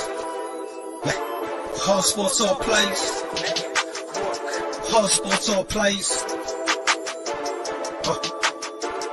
365, we making a plays. You talking the game, get you through the days. We're high in the court, the dime in the lane. Variety, topics, living the same. All presentation, sports information. In the airways, taking the nation. All sport, all plays, like working your faces. Grace at the field, so type the laces.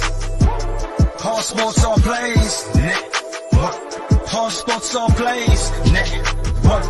We on top of our game. Whole sports all plays. Whole sports all plays. Welcome back, ladies and gentlemen. Steph Curry got hurt. What is it? After people say it was what do you say, Ron? Yeah, that's what I thought. Yeah. Nah, Ron, relax. I don't care. Matter of fact, Marcus Smart, do the same thing again. Let Steph come back, do the same thing again, bro. Matter of fact, hold on. Nah, let's play this game. I don't care what no one says. What's the Golden State's last game of the year? Who's the last team they're playing? Hold on, I'm about to tell you right now. Let's get it. I need Marcus Smart to average eight assists a game in the playoffs, man. He can do that. So last game is New Orleans. His career. So the last game is New Orleans, right? We're gonna rush Steph back. Isn't it unacceptable? We're gonna demand a trade in New Orleans, and we're gonna do to have Jaylen Brown and Jason Tatum and not average 6 assists per hour? You said what now? He will. I'm just giving you a little. Marcus Smart. I feel like if any one of us play with Jason Tatum and Jaylen Brown for teammates and Al Horford, we could average at least 6 assists a game. Yeah, I can get you about 7. Negative. I'll get you about 10. I'll get you about 10. Negative. Here you go, Jason. Nope. That's a negative right there. That's a negative. Because who brings the ball up most of the time? Jason. All right, then. Got 2 of the best ISO scorers in the game. Okay. Okay. All right, fellas. No point guard. He said it. All right, hey, fam. In the playoffs, what is the most important thing in the playoffs? You ain't gonna know. I'm gonna tell y'all. It's the half-court game. How you guys handle the half-court game, offensively and defensively. The game slows rebounding. Down. That's how you handle it. So therefore, in a half-court game, guess what? The ball is spread around even more. I'm just saying. That won't be as many ISOs.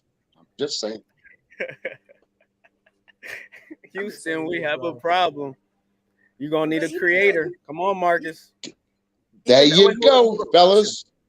Because you're talking about, my guy, Marcus Smart. You're talking about his point guard play. Can I ask you a question? Don't do it. What about your point guard play?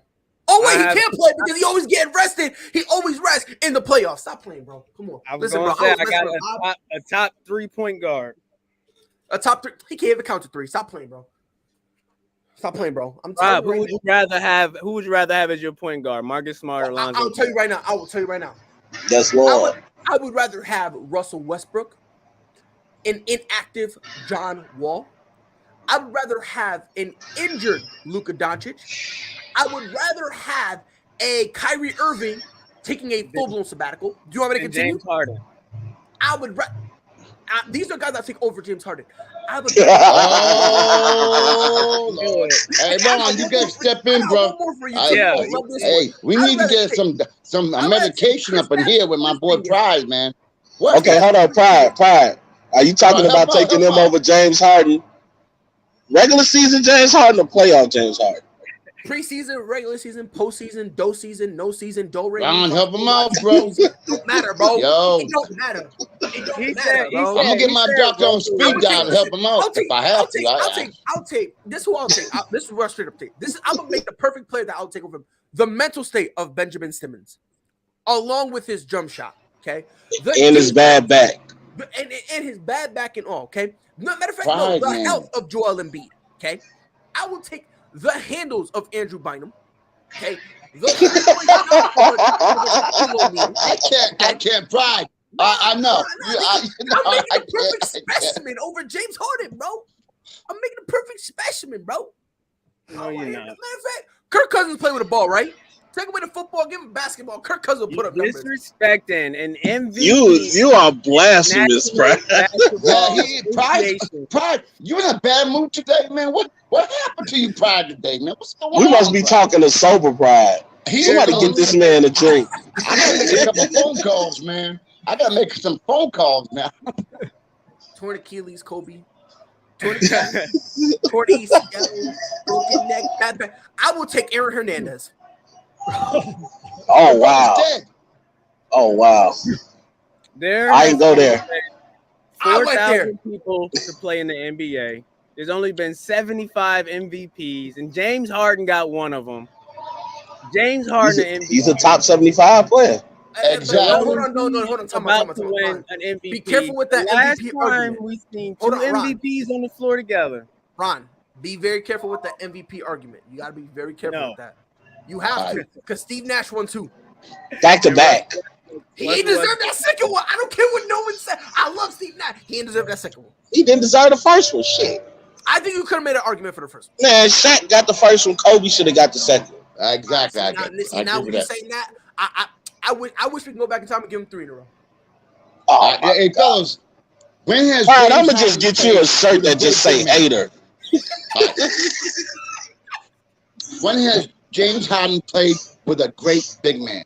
And don't say Kevin Durant because he was on the wing. Dwight Now he Howard. got He Embiid. played with Dwight Howard. He played with Oh, Dwight. He almost played it. that ain't gonna work. Hey, Dwight Howard hold on. 20 years Hey, ago. hey. Hold on. That was before Dwight Howard was a joke. Yes. No, after. Yes. After. No, that was before he was a joke. He had He that No. became a joke in LA. Yeah, he had the what? 2 years in Exactly. LA, which was Thank rough. y'all. He Thank went y'all. over to Houston, and when he went to Houston, everyone was like, "Okay, like no one looked at him." Thank as a y'all, joke. Pride finally got my back. No, I don't have your back. It's the exact opposite. It's the exact opposite. Because this dude, he wasn't a joke. Dwight Howard wasn't a joke. Oh, I didn't say it was a joke. It was, and that's what I'm saying. He What? played with a big man in Dwight Howard, and he couldn't hack it. Was And he Dwight was Howard so and desperate to Embiid? go find a big Was man Dwight that he Howard tried and to make Embiid? Clint Capella look good. He tried to make Clint What? Capella look like a great big man because he was so desperate for one. No, They got Dwight rid of Howard Capella because they need to Dwight spread the Howard offense. not an MVP. Dwight Howard's not an MVP, most dominant man in the league. Not close. You're playing with Embiid, bro. Embiid. That changes the whole landscape. No, it doesn't. It doesn't. No, it Oh, I'm doesn't. making a couple of phone. Pride, I love you. I'm making a couple of phone calls. He don't make it. What? I honestly Doesn't feel make, it like doesn't make a difference. unless Ben Simmons comes back and is 100% healthy on the Nets, I don't think anybody beats the Sixers in more than 6 games. I agree with you. I'm with you. And why? Why? Ron, you know I got love for you, bro. I don't think the Bucks. I can don't take trust James Harden at all. You. Thank Bro, You you. don't have to. Mike Ever James since has he to lost, have ever to- since he's lost to the Brooklyn Nets, bro. Come on. Ever since he's lost to the Brooklyn Nets, his confidence has been It's shot. just shattered, man. Did you see him against Toronto when y'all This lost is it? not When y'all about lost 8 games? James. This It not is about It's James. about Embiid. No, it's not. Even Embiid and Maxey now are watching James Harden dribble, Yeah, dribble, Maxey, dribble, nice. dribble, shoot, Yes. dribble, Yeah, dribble, yeah. dribble, dribble, dribble, dribble, shoot. Yes. That's what James Harden. When in doubt, he goes back to dribble, dribble, dribble, dribble, dribble, shoot. I agree with you. I agree. And here's my thing. But Here's my thing. playoffs Chris, a different ball game. He's known for not producing in the playoffs. I think because he has Embiid, it's going to be a difference this year. No, it's not. You know, The only difference is going to be is he actually has somebody that'll punch him for playing horrible. No. That's good though. What's wrong with that? Here's the thing. What's wrong with that? The argument would make some sense. It would make some sense if James Harden was balling out of his mind and nobody was helping him.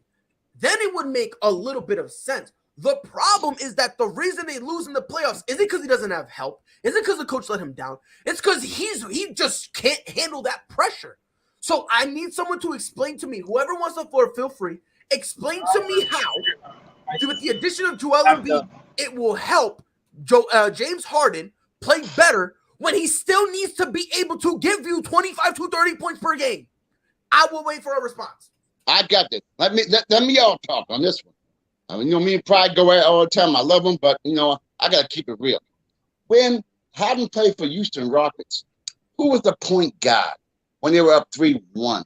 And what did they shoot? 3-point. What was that about?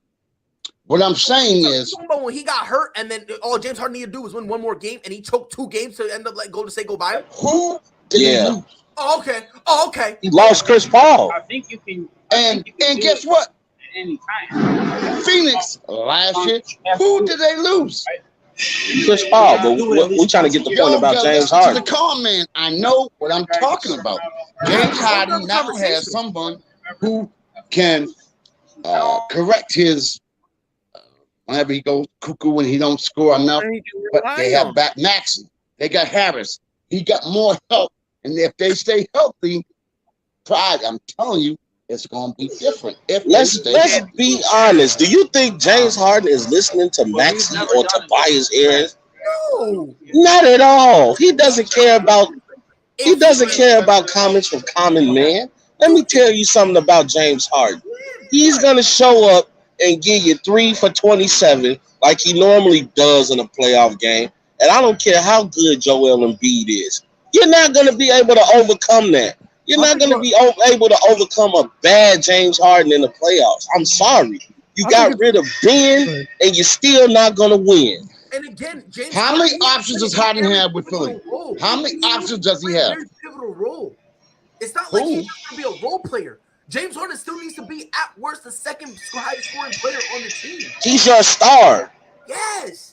It's not like he can just average. Y'all acting like it's Maxey we talking about here, and I love Maxey, but this is James freaking Harden, the former MVP in the league. We're not gonna sit up here and act like for the past 6-7 years he hasn't disappeared in the playoffs. Fellas, let me tell you something. I don't know if y'all play ball or not. I have. When you go ahead, Ron. Enough years and stuff don't work, you, especially as you're getting older, your mind changes because you want to win. Now, Harden did everything y'all said. You're all right. Everything y'all said. His time, his window is short. I'm trying to tell y'all, his window is closing. Listen to me. His window is closing. He's going to do what he needs to do to try to win a championship. The window is closed. That's why me and Pride go at it. Y'all bugging, bro. No, y'all bugging, bro. Listen, you're saying he's done everything he's needed to do. No, he hasn't. Because in the playoffs, the guy goes MIA. That was not Tice. I didn't say no. I said he's going to do. Look, going. Not the 76ers had one job. Go in here and beat the Brooklyn Nets. You had one job. They couldn't do that. You had people in Philly screaming, calling Kevin Durant MVP. Where was James Harden at? Nowhere to be found. He had a very bad game. Since that game, what has James Harden done? Playoff James has showed up a little early. I don't know what y'all talking about, thinking that he's gonna all of a sudden be different than who he's always shown us who he was. James Harden is an Aaron Rodgers of the NBA. Great regular season player, horrible in the playoffs. Right. Well, Rob, you are correct. You are correct. I think Sixers, because he's never had a great big man, it's going to change. The Sixers played the Eastern Conference leader last night, the Miami Heat, without James Harden. How do you think the game went? I didn't see it. I already know. The Sixers, You know I know. I'm sorry, the Sixers work the Heat without Joel Embiid and James Harden. And I just say Thank that you. to say I already that know what I'm James talking Harden, about, y'all. And Ron, we you're don't need accidentally James making Harden. our point. You're accidentally making our point because James How? Harden. Do you think they can do that in a 7-game series? If you say yes, Ron, No, but they can do it for one game. But the problem is you can't do it for one game because you got to win 4. Gotta win Joel, 4. And we see James. we just go need cold one for game 7 from games. Harden. We just need Hey, one Pratt, game. who's going to have home court advantage? No, you don't need one game from Harden. This isn't the Celtics. This isn't the Celtics. Who's going to bro. have home court You need advantage? 2-3 games from him, bro. On top No, of that, in the same Joel game, Embiid's going to win us 2 games. on top of him. Ron, you know what the problem is? What's The fact that you're saying it like that we only need one game from James Harden. Once you start thinking like that, that's not a recipe for a championship team. I agree with you. James, I don't know why we he said need that. you I to don't give know us where he one went with that. game. That's not a good way to think. One game where he's the best player and wins the game. Absolutely. I think Harden's going to Where have has a better playoffs this year because he don't have to be. He's not going to have that pressure of having to be the top, being the number one guy the whole time. Exactly, was in Chris. Houston. That's what I'm saying. No, So y'all forgot when Chris Paul was the best player on the team? Rom, I gotta get in here. Go ahead. I'm gonna tag you in, Pride. This is weird. We're agreeing. Y'all wrong because guess what? Yeah, At work, me and Pride never agree. If he is the third scoring player, the third leading scorer on that team, is that a good thing? Exactly. Yes, that means Maxi's playing great. If you're depending on Maxi right now, wrap it up. Just wrap it up. Take the We L. are. We're depending on Maxi more than No, Harden. who's saying that? That's on God, bro. How about Harris? Harris showed he can't do it no more. I love No, that. He yeah, can't do it. He He's can't at do it. how much? 90 points a game? Max play? He's not. Yo, Oh, man. on God, bro. Check out his numbers. Go check out Harris's numbers. Then talk to him. I have him on my fantasy. I look at his numbers every day. He's been And mid what's he at doing? best. He's mid at best. Okay. No, now, don't do this since thing you're all like into he's been your dropping analytics, 25. check out this, y'all. Dude, Check out he's this. not dropping 25 at all. I'd be shocked if he's averaging 20. I love that guy. He's off the hook. But hey, check this out, all y'all. In the last 25 championships, how many teams that won had home court advantage? I'm not saying everyone, just check it out. See, and hey, I ain't got no numbers with me. I ain't got nothing. I'm letting you know from knowledge because I'm that guy. Look back and see how many teams have had home court advantage. And Philly's going to have home court advantage. I'd probably say. Yo, listen to me, man. I'm old school, man. We can walk through it. We can walk through everything. Bucks had home court last year. Bucks had home court except against the This Suns. is hilarious, bro. DK, y'all could walk through it. Are y'all serious, bro? Are y'all I ain't said serious? walk through it. I'm just saying that has. Okay, Hey, hold on, let me ask you a okay. question. Now, Let me ask you a let's question. I don't check even this know out, what y'all. it is. I just wanna make sure We we're all have understanding. our opinions, You're right? telling me that, My- that Joel Embiid by himself can carry this roster. I want to make sure we're working from the ground. So I mean, when we're working on building something, we at least got the same thing. So you're telling me Joel Embiid can carry this team to at least the semifinals? Like you think Joel Embiid can carry them by himself to at least the Eastern Conference semifinals? Who's saying Is that by right, himself? Ain't nobody said by himself. That was the expectations for the Sixers last year. Why would it change? I'm not talking about. Do you believe Not by that, himself. You can't win Yeah. a championship by yourself, So you yo. believe Come it. on now. Okay, so here's what I'm asking you. So now you add James Harden, right? Yeah. Okay. Okay. James Okay. Harden, a guy who's shown you that come postseason, I'm not that guy. We need to come to Correct. that realization. We need to accept that fact. He's not that Yes. guy. He's Nope. a role player at best in the playoffs because for some unknown reason, I don't know if it's the expectations, if it's the pressure. I don't know if he's just got this weird thing where he always gets hurt at the end of the year. I don't know. But regardless, he can't do it, right? I agree. If you're relying on Tyrese Maxey to be your second leading scorer consistently for the playoffs, God bless you. God bless you. God bless you. Who's next? Mikey Stibbles all of a sudden go get a consistent jump shot? God bless him. Tobias Harris Didn't gonna I not average say 30. Tobias Harris. Tobias Harris. We can talk about Tyrese Maxey. I guess we look at him as different type of He's players. nasty, man. He got 28 last night without I feel like Harden, without Embiid, and beat Miami. Y'all better recognize, man. I think you guys are missing the point. Nobody's saying Tyrese Maxey is bad. It's going clear over their We're head. just telling you that if you're depending on Tyrese Maxey to be the best player on the court or the second best player on the court, that's not a good recipe for a championship. He hasn't proved himself yet. And you guys are just, you seeing a couple games where he scores 28 and you're like, let's go, Maxey. Go ahead. Who are the I'll Sixers get you on playing? this one. In the first round, they got Toronto. Who's Toronto's second best player? I'm not Fred VanVleet. I'm not talking about Toronto. I would say so. Fred VanVleet. I say Siakam is their best player, and I'm going Fred VanVleet. Okay. And Gary Trent is probably their third best player. I would roll with that. I'm with you. Maxey's better than all of them, even Fred VanVleet. I'm taking Maxey over VanVleet. I don't care. Maxey right Fred now. VanVleet. You talking about first time All-Star Fred VanVleet? I know it's a debate. It's a debate. I can see someone taking Fred VanVleet, but Maxey's there. If y'all say He's not better than Siakam, bro. He's not better than Siakam, no. He's not better than Siakam. If you want to say Gary Trent, I got you. You trying to say Maxey is better than Siakam, Pascal Siakam? Bro? Are you really saying that with a serious face? Siakam's the number one, though. Siakam's the number one. We're not even talking about that. Right? Wow. Who's Siakam is a forward. He's not a guard. Who's Miami's number two?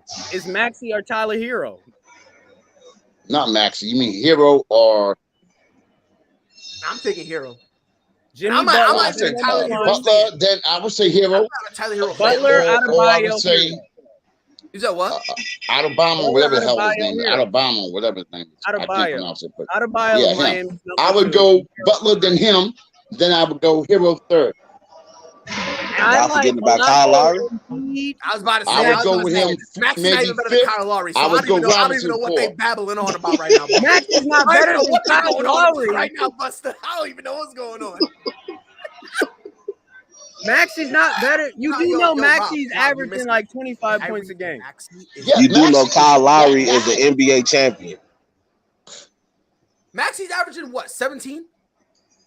Is that what he's averaging? 17, 18 around there? Is 17 around there? Somebody fact check me. It's like 17, 18 around there. That's what he's averaging, right? That's what he's averaging. Right. You're telling me all of a sudden he's going to be dropping 25? Since the Harden enough to trade, be he's the second leading averaging scorer? more.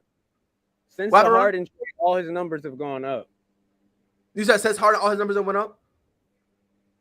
Did he have James Harden when he only dropped 9 points? Did he have James Harden when he only dropped 7 points?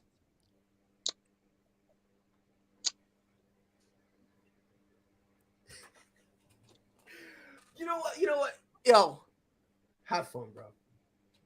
Hey, I respect the show. I love the show. I love me some Pride. But let me tell you something. I'm trying to tell. Hey, even my best player of all time in my life, one of them, Isaiah Thomas, even said how important it is to have home court advantage. You're going to dog him too as well? Oh, what are you talking about? Oh, I'm talking about how important home court advantage is going to be a part of the playoffs. You're talking about different players. Who going to do it? Who going to? I'm talking about the home court advantage plays a significant part and who wins the majority of the time. Look it up. Y'all got look it up. What are you going on about? I'm going on about home court advantage. You talked about Siakam. You're talking about VanVleet. You're talking about Maxey. I'm telling you, home court advantage plays a significant part in who wins playoff games. That's all I'm saying. I'm not arguing with you. I'm not degrading you. I'm just letting you know. Facts speak facts. Look it up. That's a false correlation. How? That's a false correlation because who has home court advantage most of the time?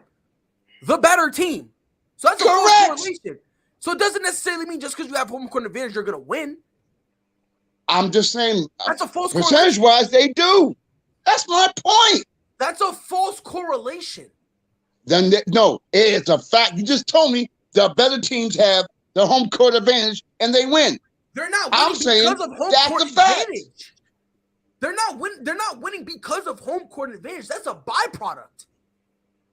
That's a byproduct. And what's wrong with that? As long as they win, right?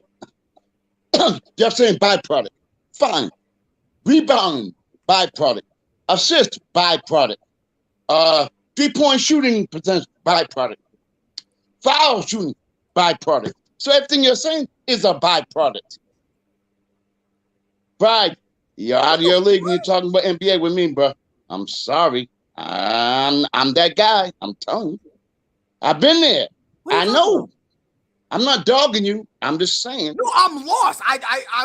We're talking about James Harden. I don't know where home court advantage came from. I'm genuinely confused. Where do Philadelphia sit in the standings? They're 2. My point exact. Oh my God. How can you not understand they're gonna have home court advantage? Every step of the way, almost. And that's gonna make a difference. And with the fact they got Harden, they got Maxey, they got Harris, they're gonna be able to have a better opportunity to win games. That's will they do it? I don't know. I'm not a prognosticator. I don't know.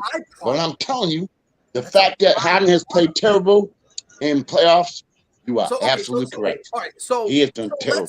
Let's say the Toronto Raptors, because the Toronto Raptors play in Philly. Let's say we keep everything the same, right?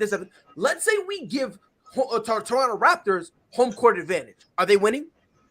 Does that boost up their chances to win? I say it makes them instead of a 3 or 4 game series, it might make it a 5 or 6. Will they win it? No. I'm just gonna let my phone die, bro. Just check out the home court advantage. Why can't look at the home court advantage.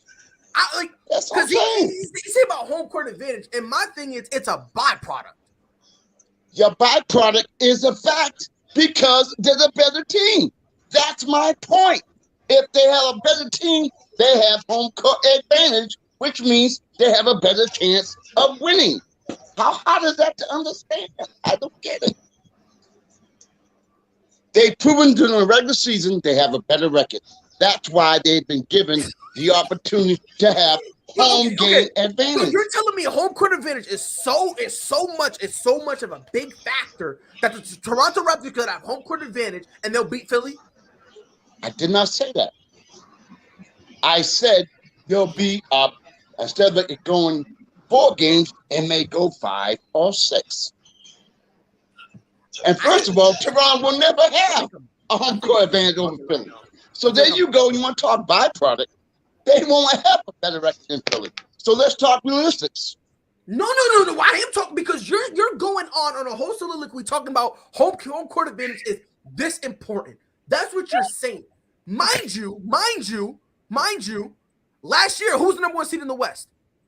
Utah. What'd they do with it? Oh, my bad. I'm gonna shut up. My bad. I'm done. Probably going off in this corner. That's a great point. That is, hey, no, son. Great point. That is a great point. That is a great point. I'm just confused. That is a great point. Like, home court advantage is just a byproduct. Like, it's not the end all be all, because if that's the case, we'd see a lot of games going 6, 7 games. Why do we see games get swept? Like, if Philly sweeps Toronto, which there's a legitimate chance they do that means they'd have to win in Toronto. But how could they win in Toronto if Toronto has the home court advantage? I'm just saying home court advantage, that's a byproduct. And it's skewed numbers because if you're having the number 1 seed who's got home court advantage playing against, like right now, it's like Miami versus Toronto. Who's winning? Miami. Philly versus Toronto. Who's winning? Philly. Milwaukee versus Toronto. Who's winning? Milwaukee. Boston versus Toronto. Who's winning? Boston. Notice how I didn't say a single word about home court advantage. All this went with no knowledge of home court advantages. Who's got the better roster, top to bottom? Don't do Mike like that. No, I know he's trying to do me like that, but my point being, Pride, is Toronto's not going to have the home court advantage. That's my point. They're not going to have the home court advantage. If they had the home court advantage, they probably would be the better team. That's my point. But again, you name teams who are better than Toronto. Okay, Toronto, Charlotte, who's winning? Ooh. If Charlotte's healthy, I don't know. That could be a good one. That could be exciting. Phew. I would go Toronto. My kids, they've been going to daycare. They've been going to daycare, right? So my girl's been. So I usually wake up at 8. Now I've been waking up at 6, right? I've been having to wake up at 6 so I can help her get the kids ready and all this stuff, right? So while they're going, my girl sometimes she makes me cereal, right? On God, she spiked my shit. I think I ate crack because I've never been in. I think she spiked it today. I'm lost right now. I don't know what's going on, bro. Home court advantage is not. Okay. Matter of fact, you know what the perfect scenario for this? Brooklyn. When Brooklyn gets healthy, they're going to be the 8th seed. Does that mean they're going to lose to Miami then? Because Miami is again. You're not hearing what I'm saying. 95% of the time, the team that has the better record has the home court. Now you're talking about Brooklyn. Have they been healthy? You put a healthy team with Brooklyn, whether or not they have home court, their chances of winning are multiplied. What I'm just basically saying, just basic, the team during the regular season that have the better record, they've earned that home court advantage. In most cases, they will win. You said, well, if Boston plays Toronto, Toronto's never going to have home court advantage. That's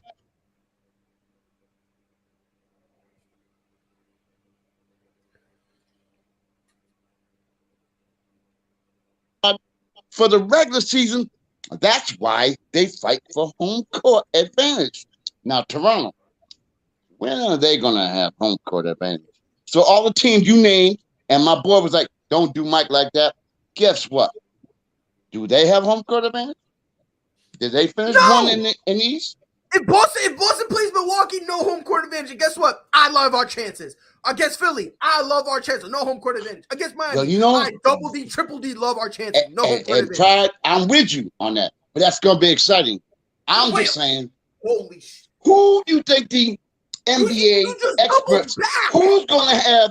Just double back. Home court advantage was so great until now, and you're like, oh, yeah, I said I love our chances with the other top. Who's going to be favored?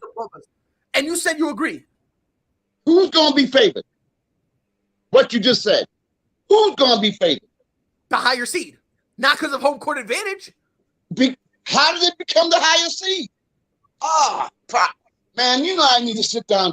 Man, how did it become the highest? You're making no sense at all whatsoever. Because by your logic, that every single time they play a game, the home court team should always be favored. That's what you tell me. I did not say that. I did not. You're taking words out of my mouth, bro. You're taking words out of my mouth. The home court be the underdogs. How many times have we seen that in both regular season and playoffs? We've seen it numerous times. Every time Utah had it, when they were serious, they were underdogs at home. The Cleveland Cavaliers, when they came back 3-1, every single game, they were underdogs. I'm not saying it can't happen. I'm not saying that. What I'm saying, the majority will go to the home team. That's all. It's not going to be 100% correct. I'm just saying, if you're on a Lakers, would you rather have home court or not? No, I want the best player. I'm saying if you're playing. I want the best player. I don't care about home court. If you're on a team, playing on a team. What would you rather prefer to go? It doesn't matter where I play you. I can play you in Rutgers for all I care. I can play you in Rutgers. And point I'm making is you're on a team. What team would you rather have to come home, eat your own meal, and you sleep in your own bed, for 4 games than go to way out somewhere where you don't even know what's going on. Home court makes a difference. No, it And you just don't. It doesn't make that much of a difference. I respect your opinion. I love you, but no, it doesn't make we'll that see. much of a We'll difference see. at all. Because And I want you to go on air and say, Mike, sweep, you were right. you still got to That's go all 2 games on the road anyway. The only difference is 1 game. If home court advantage was all 7 games, you have a point, but it's not. In a 7-game series, you're really fighting for only 1 extra game at home. That's really it. Not if you're good at home. It can only be 4 games. I'm saying you're fighting for only 1 extra game at home. If you're the lower seed, it's 3 games at home. If you're the upper seed, it's 4 games at home. You're Correct. only really fighting for 1 extra game, which doesn't matter if you sweep them. Hell, even in 5. Even in 5, it won't matter because you still got to play 2 games on the road anyway because it's first to 4. So you still got to play 2 games on the road. So whether you're home or away, you still got to play those 2. And if you're the higher seed, it doesn't matter because game 5 is where? Home. So it doesn't even matter. I agree. It doesn't even matter. That matters when you that 5th game. No, it doesn't. Oh, God. No, it doesn't. Have you ever played basketball, my brother? Yes, I have. All right. I'm not. Hey, you got a great show, so I'm not. Hey, I love you. I love the show. I just know what I know. I'm trying to tell you something because I've been around over. All right, so you believe what you want, and when it comes playoff time, we'll see. And if I'm wrong, I will apologize. I'll buy you lunch. But if you're wrong, I want you to come on and say, Mike, you were right. That's all. Right for what? Because I want to prove my point. What point are you proving? Okay, I'm going to say it one time, very clear. In most cases, the team that has the best record, they have the home court advantage. Therefore, so this is they must have a better, not always, not always they have a better chance of winning that particular series. So is it? And my boy Isaiah Thomas last night was saying it. You're going to agree, I disagree with him? You're going to call me a jerk, but you didn't. You're going to call him a jerk too? You're going to call Isaiah Thomas, 2-time NBA champion, all world, you're going to say he's a jerk too. When you and I have never experienced what he has, but he going to sit there and say it, and you're going to disagree with me. Cool, because I never went where he went, but he has. I want to hear y'all come back on that one. Again, it's easy. It's easy because again, this conversation is by far the easiest debate I think I've ever been a part of. I think it's the home court advantage the reason they're winning. I'm asking, is them having home court, is that the reason they're winning? Who? Just any team. Any higher okay. Team, look at them having home. Look at home and away. Look at home records and away. You're not listening. Look at home records and away. Again, I'm asking a simple question. Are you telling me that they're winning these series because they're in home? It's a home court advantage. Is that? I think it has a major part. Is it the only? No. I think it has a major part. Yes. So it weighs more than just being the better team. Of course. The home court advantage is more important than having the better team. You're trying to put words in my mouth, brother. If you have the better team, you should win no matter where. I'm asking you a question. I'm just saying you a question. Because you're saying it's the most important. Those words came out of your mouth. I didn't say that. Those words came out of your mouth. You said it's the most important thing. So I'm asking you to clarify. Said it's one of the most important things to have home court advantage. You got home cooking. You got the crowd behind you. I'm trying to tell you, in most cases, the home team usually wins because they have the better record. That's why they have the home court advantage. Now, you mentioned Toronto, right? And you said, and your boy said, well, don't do much like that. Toronto did not have home court advantage. You named Boston. You named Milwaukee. Guess what? That's not going to happen. But again, you're So, not. of course, Again, I'm you're going to missing take the point. Philadelphia. You're missing the Of point. course, Again, I'm going to take Milwaukee. You're missing the point. You're missing the point. Because again, you're trying to say, and these words came out of your mouth, that home court advantage is the most important thing. That's what you said. Now, there's a lot Again, you you keep told. repeating. I said it's one of, not the. Now you're saying that now. You're saying that now. You're saying that now. But I'm asking you, if it's that important, I'm not even going to say it's the most important thing. You want to say it's that important. If it's that important, because you're saying it's one of the most important things, if it's that important, then if Toronto would host Milwaukee and they have the same roster, Toronto should win. Because you're telling me home court advantage is that important. You know, to answer your question, I would say that the series will be a little bit more longer. They may not win, but I guarantee it won't be a 4-game sweep. Milwaukee's sweeping them. No. Nope. No. Do you know how? Wow, man. What did Atlanta do to the Knicks? What did Atlanta do? Come on, man. Wild, bro. You know, I'm going to love proving my point. You're not proving anything. You're not proving anything because I'm telling you, having the better team is more important. That is the most important thing. I just said that. You could play at home. You could play on the road. I just said that. You're not hearing what I'm saying. You're saying that now. You're saying that now. You asked me who's going to win between Toronto and Milwaukee. Who's going to win between Toronto and the Celtics? Who did I say? The better team.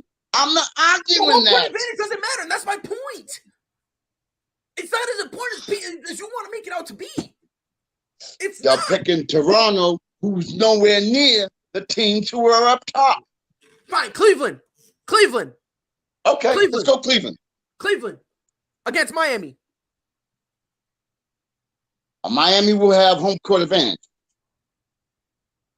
Correct? Yes. Yeah, Cleveland is a 6 seed. So I'm naming everybody above them. Okay. Miami. 100%. So you got Miami. 100%. Philly. Against who?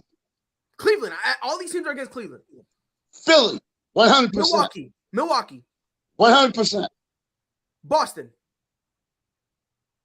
Depending upon injuries, I'm going to go yes. Now it's injuries. I just said yes. Boston has home court advantage. Hold on now. That's important. So if that's extremely important, home court advantage should prevail.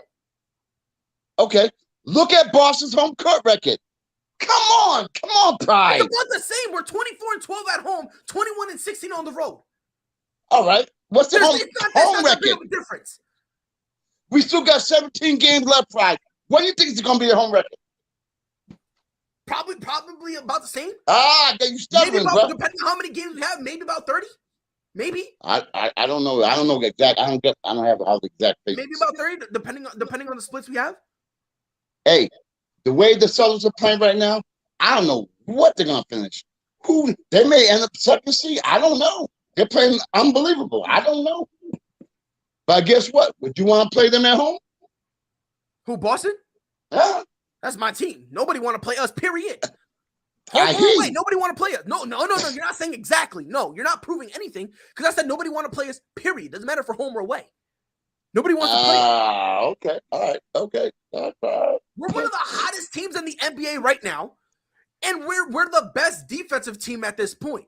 Correct. What, defense is going to go away because we're visiting Milwaukee? Defense won't matter if we travel to New Orleans to play the Pelicans? Now you've mentioned the Pelicans. Come on, man. Pride, you're making your argument, but you're doing Pelicans? Come on. That was the first team that came in my head because I was talking about it. Fine. If you're going to come at me that rough, come correct. If we go away at Phoenix, is our defense going to go away? If we're away at Memphis, is all of a sudden we're not going to be like all of a sudden our defense won't matter? I think you'll have a harder time against Phoenix. Why? Or maybe why? Huh? Why? Because the way the Phoenix plays. If Chris Paul's there, oh yeah, absolutely. Yo, Chris, you heard that, right? Yes. Notice how he didn't say, "Oh, you're playing at Phoenix. That's a problem." It's how they're playing. The longer we have this conversation, the more we debunk your theory. The more you debunk, yeah, you're not debunking my theory. Don't you? I'm not. The Just team do that's this. playing the hardest right now has more of an advantage. If you got a team who's like lost their last 4 games, or a team who's won 6 in a row, who are you gonna roll with? Come on, Pride, man. I don't know where you. Pride, don't you? You're going to go, like, for example, your Celtics, they won, what, 20 out of 24, right? You was just 20 going out of on 24, whatever they won. They're on the hot road. Now, all of a sudden, you're doing a 180, and now you're focusing on what I was saying, who has the better team. You got to pick one. You got to pick one. Okay. Pride, I'm going to go along with you because you're not hearing what I'm saying. I'm not saying that teams who might not have the home court advantage are not going to win. What I'm saying, the percentages will say that. It don't happen every time. You're picking out little things. What can happen? It's the NBA. It's a false correlation. Because again, the number 1 seed is playing the number 8 seed. Regardless if it's home or away, doesn't matter. You could put it at a neutral location. It doesn't matter. Why? Because a higher seed is going to win more times than not because they're better. Correct. But okay, So let's go your thing. You put thing up this road. Miami Heat probably gonna be the first seed, or whatever. And Brooklyn's what, 7, 8 right now. Okay, let's go to playoff first round. Who you gonna roll with if they're all healthy? Brooklyn. Keep it real. Huh? So right now, is everything presently constructed? Everyone's healthy? Huh? So the first matchup, Miami versus Brooklyn. I got Brooklyn. Oh. What seed is Brooklyn? 8th. Try again. And that's not home court advantage. Why? And why? Because who has a better team when healthy? Brooklyn. That was my point. That's not your point. Just rewatch it. Rewatch it. I will. Like 15 times. My point, all I'm saying, home court plays are a significant advantage. Okay. That's all. It doesn't work every time, Pride. It doesn't work every time. That debunks what you're saying. The home court is that. I'm not. You keep thinking. I'm saying it is more beneficial when home teams want to play home or away. False correlation. That's a false correlation. So you're telling me, Milwaukee, yo, this ain't no geometry.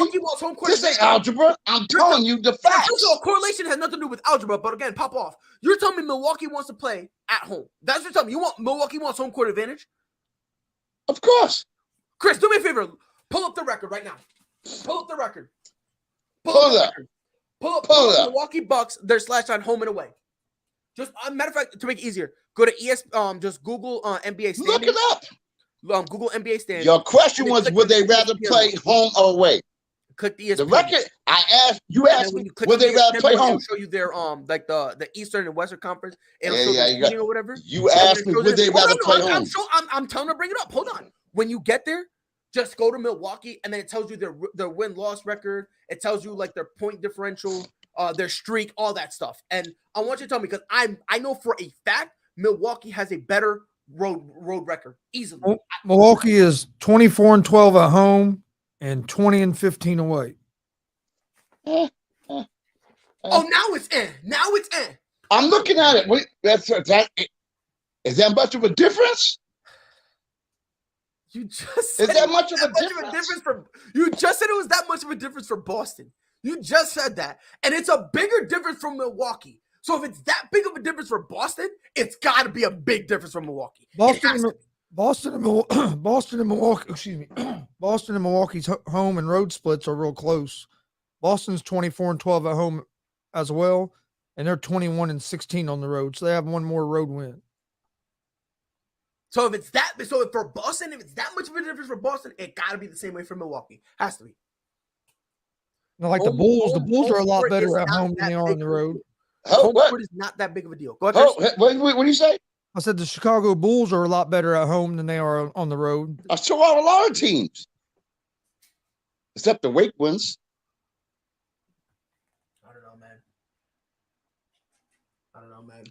You know something? I got taped. In about 2 months, I'm gonna come on your show if you let me. If you don't buy me, I'm gonna come on your show and I'm gonna say, Pride, didn't I tell you? But that's a false correlation. That's a You keep saying false correlation. Okay. And I explained it to you like 15 times, and I don't know what is difficult to understand. When you're playing a better team, regardless if you're home or away, in a 7-game series, the better team is going to win. It doesn't matter if it's home or away. More times than not, in a 7-game series, the better team wins. So you're saying all this stuff, and you're including a number 1 seed beating a number 8 seed. I ask you, because you say you've been around here so long, how many times has a number 8 seed beaten a number 1 seed? Very rarely. And why is that? Is that because of home court advantage? Is it because of the home court disadvantage? No, it's because the 8 seeds are not as good as the 1 seed. That's why they unless you got Brooklyn Nets. That's why you get matched up like that. So that's where you got to look at the actual team. You can't just go, oh, wait, Miami got home court advantage. Okay, yeah, they're winning. No, that's not how it works. Okay, how about if I make it like this? What if teams are all equal? Equal. Everything's equal. Home or away. Who you going with? Doesn't all matter. team, everything equal. Not the better team. Everything equal. Who you going with? All things equal. Now that's different. Because it's different. Of course it's different because you keep changing to try to fit your narrative. And unfortunately, your narrative is so wrong that there's no way you can fit any situation to fit it. Because if everyone is equal, then guess what would happen? Now, how many turnovers? How's defense played? How many shots? What's your efficiency? The common sense stuff. To me, if all things are equal, Pride, what? If all things are equal, even not your boy here, if all things are equal, everything equal, don't you think it will lean more towards the home team? If all things are equal. That's my only question. Other than that, I can't argue with you. No. To me, home court is more. It comes down to what team. Home court is more important to some teams than other teams because some teams play better at home than they do on the road. But I do agree. I'm saying that's all I'm saying. But I do agree with what Michael's saying on. It's like 15 times you're changing it. Thank you. Yeah, see, Pride. If two teams are even, I would rather be at home. Go ahead, Chris. Thank you. If 2 teams are evenly matched, I would rather my team be at home, but that's not. Thank you. That wouldn't be the only reason I say they win or lose. Anyway, it's been a great show. I got another show to do, but anyway, it's been a great show. Thank y'all. Thank you, Pride. I love you, man, but I gotta go do another show right now. But I enjoy you having me come on. You didn't have to do that. You know me, you ain't gonna be. But I love you. I love your philosophy. I love what you do. So keep me in mind. I'll come on anytime you want. Football, you know something? Football, I keep my mouth shut and I learn and I absorb everything you guys gotta say. Because y'all know way more than me. And I learn and I listen. NBA, oh boy. We're gonna be, but that makes for a better show. That's all. I don't know, man. It's just even your boy agree with me. Come on. No. I gotta roll, man. I gotta get ready for my other show, man. I love y'all, man. Have a great day. God bless. Yeah, you too. Excuse me. Oh, that was a burp. Oh, by the way, what up, George? This is all I'm saying, bro. I'm gonna put it out like this, bro. Home court is not that important. Home court is not that important. I've been listening to this conversation while I've been working, and I don't get it because talent is important. Are you talented enough to win? It doesn't matter if you're away. It doesn't matter if you're home. And that's can you win? And that's how I'm looking at it. Like, you know when home court advantage matters? When you're a bad team. And you want to know why? Because you're not good. Like he said, like 95% of it, and I'm like, dude, that's a false correlation because you're including the number 1 seed versus the number 8 seed, the number 2 seed versus the number 7 seed. Yeah, there's a lot of things that matter. There's a lot of things that matter a lot more than the home court. Yeah, exactly. A lot more. Yeah, bro. Like. Of course, you being able to be consistent through 7 games. If it gets to a 7-game series, even at least health matters. Well, just do your stars show up when it matters? If you look at Brooklyn would rather be on the road this year anyway. Hell yeah! If I'm Brooklyn, I would have tanked. Yeah. I want my first set of playoff games to be on the road, so I know Kyrie playing. Chris, didn't I say that in the beginning of the year when they were winning? I said it, Rob. I was I'll like, make sure I'm the 8th seed. I was like, if I'm Brooklyn, I might tank just so I can be in the like lower on the road all the way so through. that way I got Kyrie. So if let's say for some reason it goes 7, I got Kyrie for 4. All I gotta do, you know what I mean? I got Kyrie for 4. It's bad, man. Like when we start relying on home court advantage, that means we're not a good team. That's all it comes down to. That's all it really comes down to. And to prove it easily, I'll go back to what I was saying about New England Patriots. I said we need to rely. I was about to head out. I mean, like, I don't know if y'all remember. I said, "Yo, we need that number 1 seed because we need home court advantage. We need home field advantage bad." And people ask me why. I said simple because we're not good. Plus, well, in football, I think home field means a little bit more just because of the weather and stuff. Right? Yeah, because it's one game. But in basketball, a 7-game series. Yes. Yeah, in a 7-game series. Yeah. Yeah, when it's one game like in NFL, like football, I agree with you. It means home field means yeah, and in football, it means more because you got to factor in the weather and all that. I think it's over here. Yes, now you're encompassing all of that. You need to get used to because if you're playing in Gillette, in the NBA, every arena is the same basically. It's exactly. It's all good, 84 foot apart. Exactly. Like if you're good, if you're playing in Gillette, right? You're playing with real grass, with that cold, maybe it's a wind chill, maybe if you're there in December, maybe there's some snow, whatever the case may be. Maybe it's all some of that, right? But then if you go from there to play the Saints, an indoor place, to go play in Indy, where it's indoor faster, turf. Guys can be faster on turf, cut different. Some guys don't know how to play. Like, how many times have we seen guys running in turf and they try to do a simple move and then they end up slipping and falling because they're not accustomed to it? Yep. See, football matters. Yeah. In a 7-game series of basketball, it doesn't. Because the better team is gonna win. See how to me it used to matter a little bit in baseball, but I don't even think it matters as much in baseball now. And reason it mattered in baseball, like in the World Series, was because of the DH. Yes. Yeah. Yeah. Now with having universal DH, to me, it's not going to matter as much. Not only DH, but if I'm not mistaken, I think it was the Houston Astros. Was it the Astros that had the hill? Had the hill, yes. The hill, that was ridiculous. Yeah. Which I don't know Whoever if you know. Designed that stadium should never get to design a stadium ever again. Yo, Rob, I don't know if you ever heard of it, bro, but the flagpole was on the field. The old Houston Astros. I don't know if you know, but you know how when they say you're going back to the warning track or whatever. Yeah. It's that strip of dirt between outfield and the outfield wall. Right? I know what you're talking about. Yeah. So it was like that, but in center field, they made it like a little triangle thing. And in that triangle, they actually put a little hill. Put a flagpole. If the ball got hit there, you would actually, Rob, this is real life. This is real life. Crazy. You'd have to run up that little mini hill. And it was like so weird and discombobulated. So people would be like teetering and tottering. And he was trying to catch it. And it was like, you don't understand how many times the visiting team would lose because they think they have it, and then all of a sudden they're like rolling, and then it goes poop. Now that's home field advantage. You see like like at church league softball, but this was Major League Baseball. Yo, I remember the first time I saw it, I was like, huh. And this is how naive I was. I was like, they should fix that. Why don't they level it? And then as soon as I said it, it's almost as if the announcers heard me, and then they started talking about it. I think they called it like Custard Hill or something like that. You get enough people complaining about it. No, the players. Players would hurt their roll ankles and stuff trying to. Hurt their knees, and one dude hurt it, and they thought he tore his ACL. Luckily, he just sprained his knee. Yeah. But at the time, no one knew, so he was like, "Yeah, bro," and he basically said, "I refuse to play there." He was like, "I'm not playing there ever again." Because when you in the zone and you looking up at the ball, you're not looking down at your feet.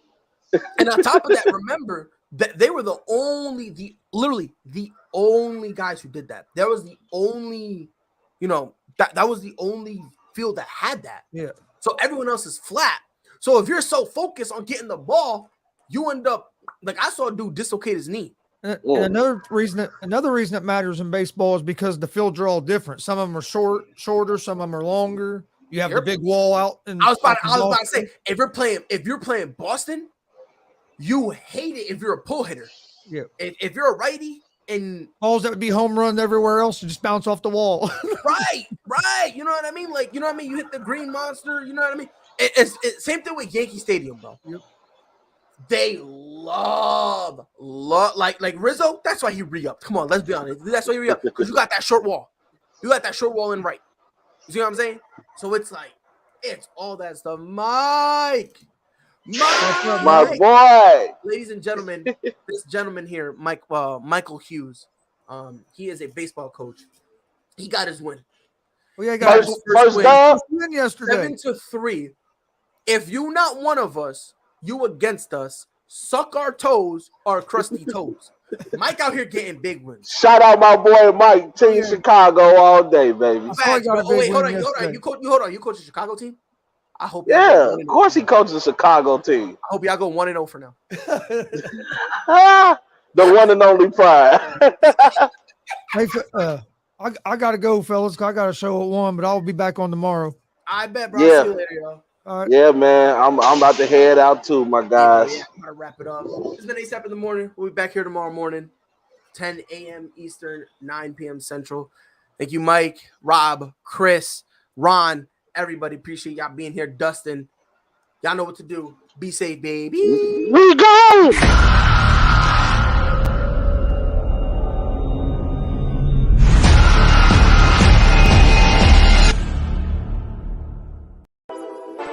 All sports, all plays.